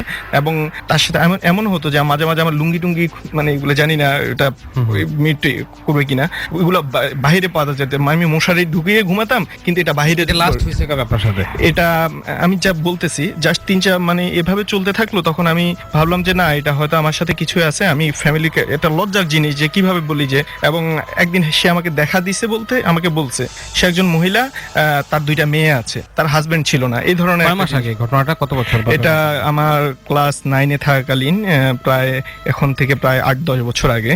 তো সেটা ওখানেই পাঠ শেষ হয়ে গেছে। এক হুজুরের কাছে গেছিলাম, আমার গ্রামেরই অনেক আলেম। রাসেলকে চিনেন? রাসেল আপনার বন্ধু? হ্যাঁ চিনি, ইয়েস। ওর কি অবস্থা? ওর অবস্থা এখন ভালো না, ও দৌড়ের উপরে আছে অলরেডি।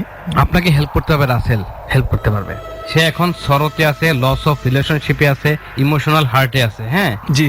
ওর রিসেন্টলি একটা মেয়ের সাথে ব্রেকআপ হয়েছে, জানেন এটা? না, সেটা অনেকদিন ওর সাথে যোগাযোগ নেই আমার। ওর সাথে আপনার যোগাযোগ না 1.5 বছরের উপরে? হ্যাঁ অনেক, 1.5 বছরের উপরে। তখন থেকে ভ্যানিশ। হ্যাঁ, ওকে যদি খুঁজে বের করতে পারেন, ও আপনাকে বিরাট হেল্প করতে পারবে। কিভাবে? এটা আপনি অটোমেটিক জানবেন, তার সাথে দেখা হলে বুঝবেন। একটা বিপদগ্রস্ত মানুষও কিন্তু অনেক সময় মানুষকে হেল্প করে। পানিতে ডুবে যা মানুষ মারা যায়, তখন সে ভেসে ওঠে, ওই মরা লাশ দিয়ে আরেক লাশে ভর করে সে বেঁচে থাকতে পারে। জি, বিষয় কিন্তু এরকম আর কি। ওরে খুঁজে বের করা পসিবল না? না পসিবল। তাহলে বের করার খুঁজে ও আপনাকে অনেক ধরনের হেল্প করতে পারবে। প্যারানর্মাল দিয়ে হেল্প করতে পারবে, মানসিক হেল্প করতে পারবে, আর্থিক হেল্প করতে পারবে। ওই ছেলে কিন্তু তো আর্থিক অবস্থা জানা মতে হ্যাঁ বেকারি হতো, বুঝলেন না বিষয়টা? একবার এরকম হয়েছে কিবরিয়া ভাই, একটা বিজনেস স্টার্ট করি আমি অনেক আগে। একজন মানুষ, তার আর্থিক অবস্থা খুবই খারাপ, খুবই খারাপ, দিন আনে দিন চলে। সে আমারে বলতেছে ভাই এটা করেন, বললে কেমন হয়? তখন তার চোখের দিকে আমি তাকালাম, তো দেখলাম সে যে আইডিয়াটা আমাকে দিল, এই আইডিয়াটা আমার দিতে আমার 7 বার জন্ম নিতে হবে। বুঝছেন বিষয়টা এরকম।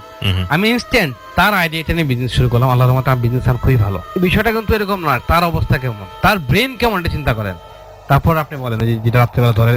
তো ওখানে হুজুর আমাকে একটা তাবিজ দিয়েছিল, তো আমি ইনশাল্লাহ সেখান থেকে কিউর হই। কিন্তু এর পরবর্তীতে দেখা গেল সমস্যাগুলো আমার ট্রান্সফার হয়ে গেছে আমার ছোট ভাইয়ের সাথে। সে রাত বিরাতে খালি ঘোরাদৌড়ি করে, বিভিন্ন দিকে চলে যায় রাতের বেলায়, অন্ধকার রাতে সে হেঁটে বেড়ায়। তো আমি এটার জন্য আমি আম্মুকে একদিন বললাম, ঢাকায় এসে কলেজে ভর্তি হলো, দেখা যায় পড়াশোনাই করবে না, বলতেছে না আমি পড়াশোনাই করবো না, আমি বিদেশে চলে যাবো, আমি কামলা খাটবো, এই ধরনের কথাবার্তা। তো আমি বললাম আম্মু, ওর তো এগুলা আমার কাছে কোনো প্যারানর্মাল মনে হচ্ছে।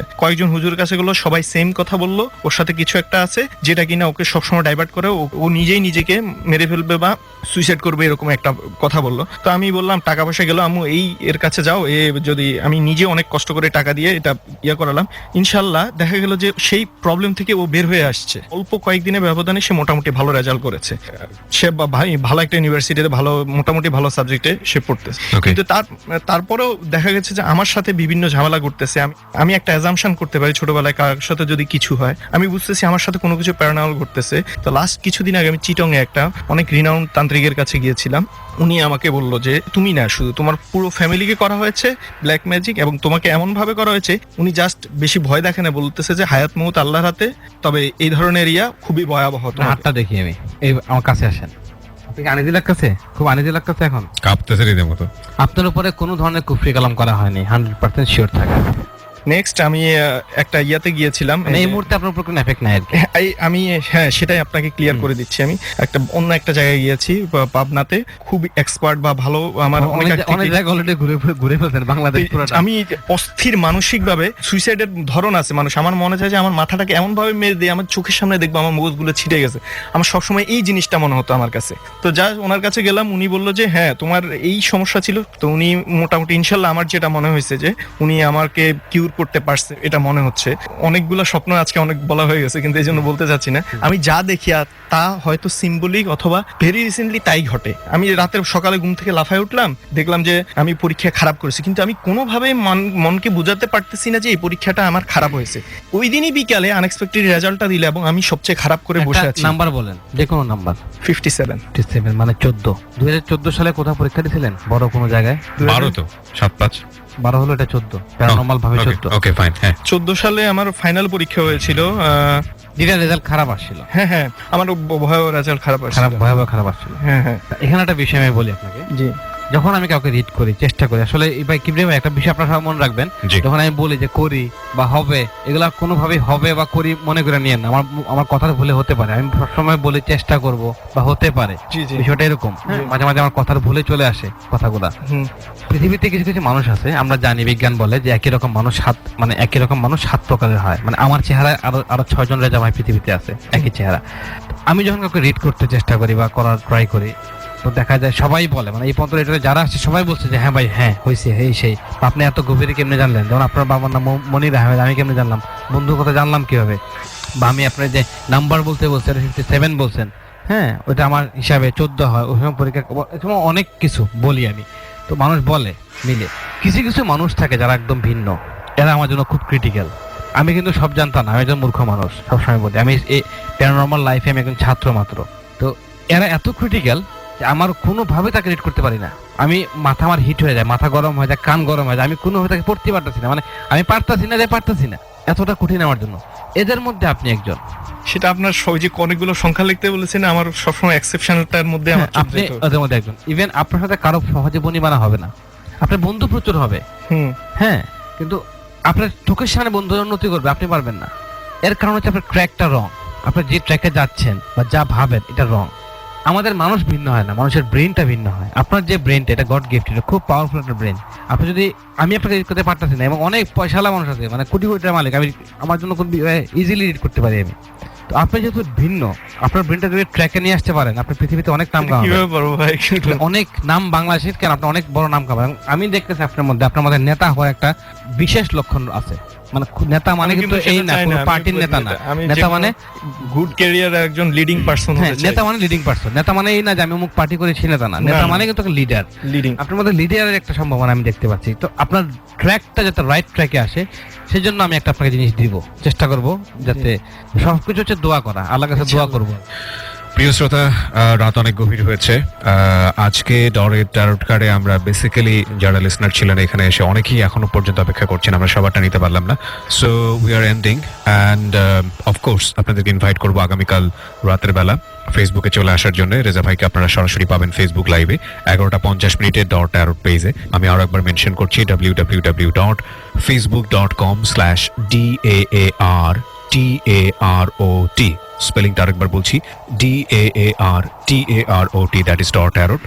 স্পেশাল সেগমেন্টে আপনারা পাবেন 11:50 থেকে প্রতি শুক্রবার। আমি একটা ছোট্ট কথা বলি, এটা অলওয়েজ বলেন, আপনি বলেন। মাঝে মধ্যে আটকায় দিই, হ্যাঁ, আপনার কমেন্ট দেন তো কিবরিয়ার বিরুদ্ধে, আমি দেখি, তো দেখে হাসি আর কি।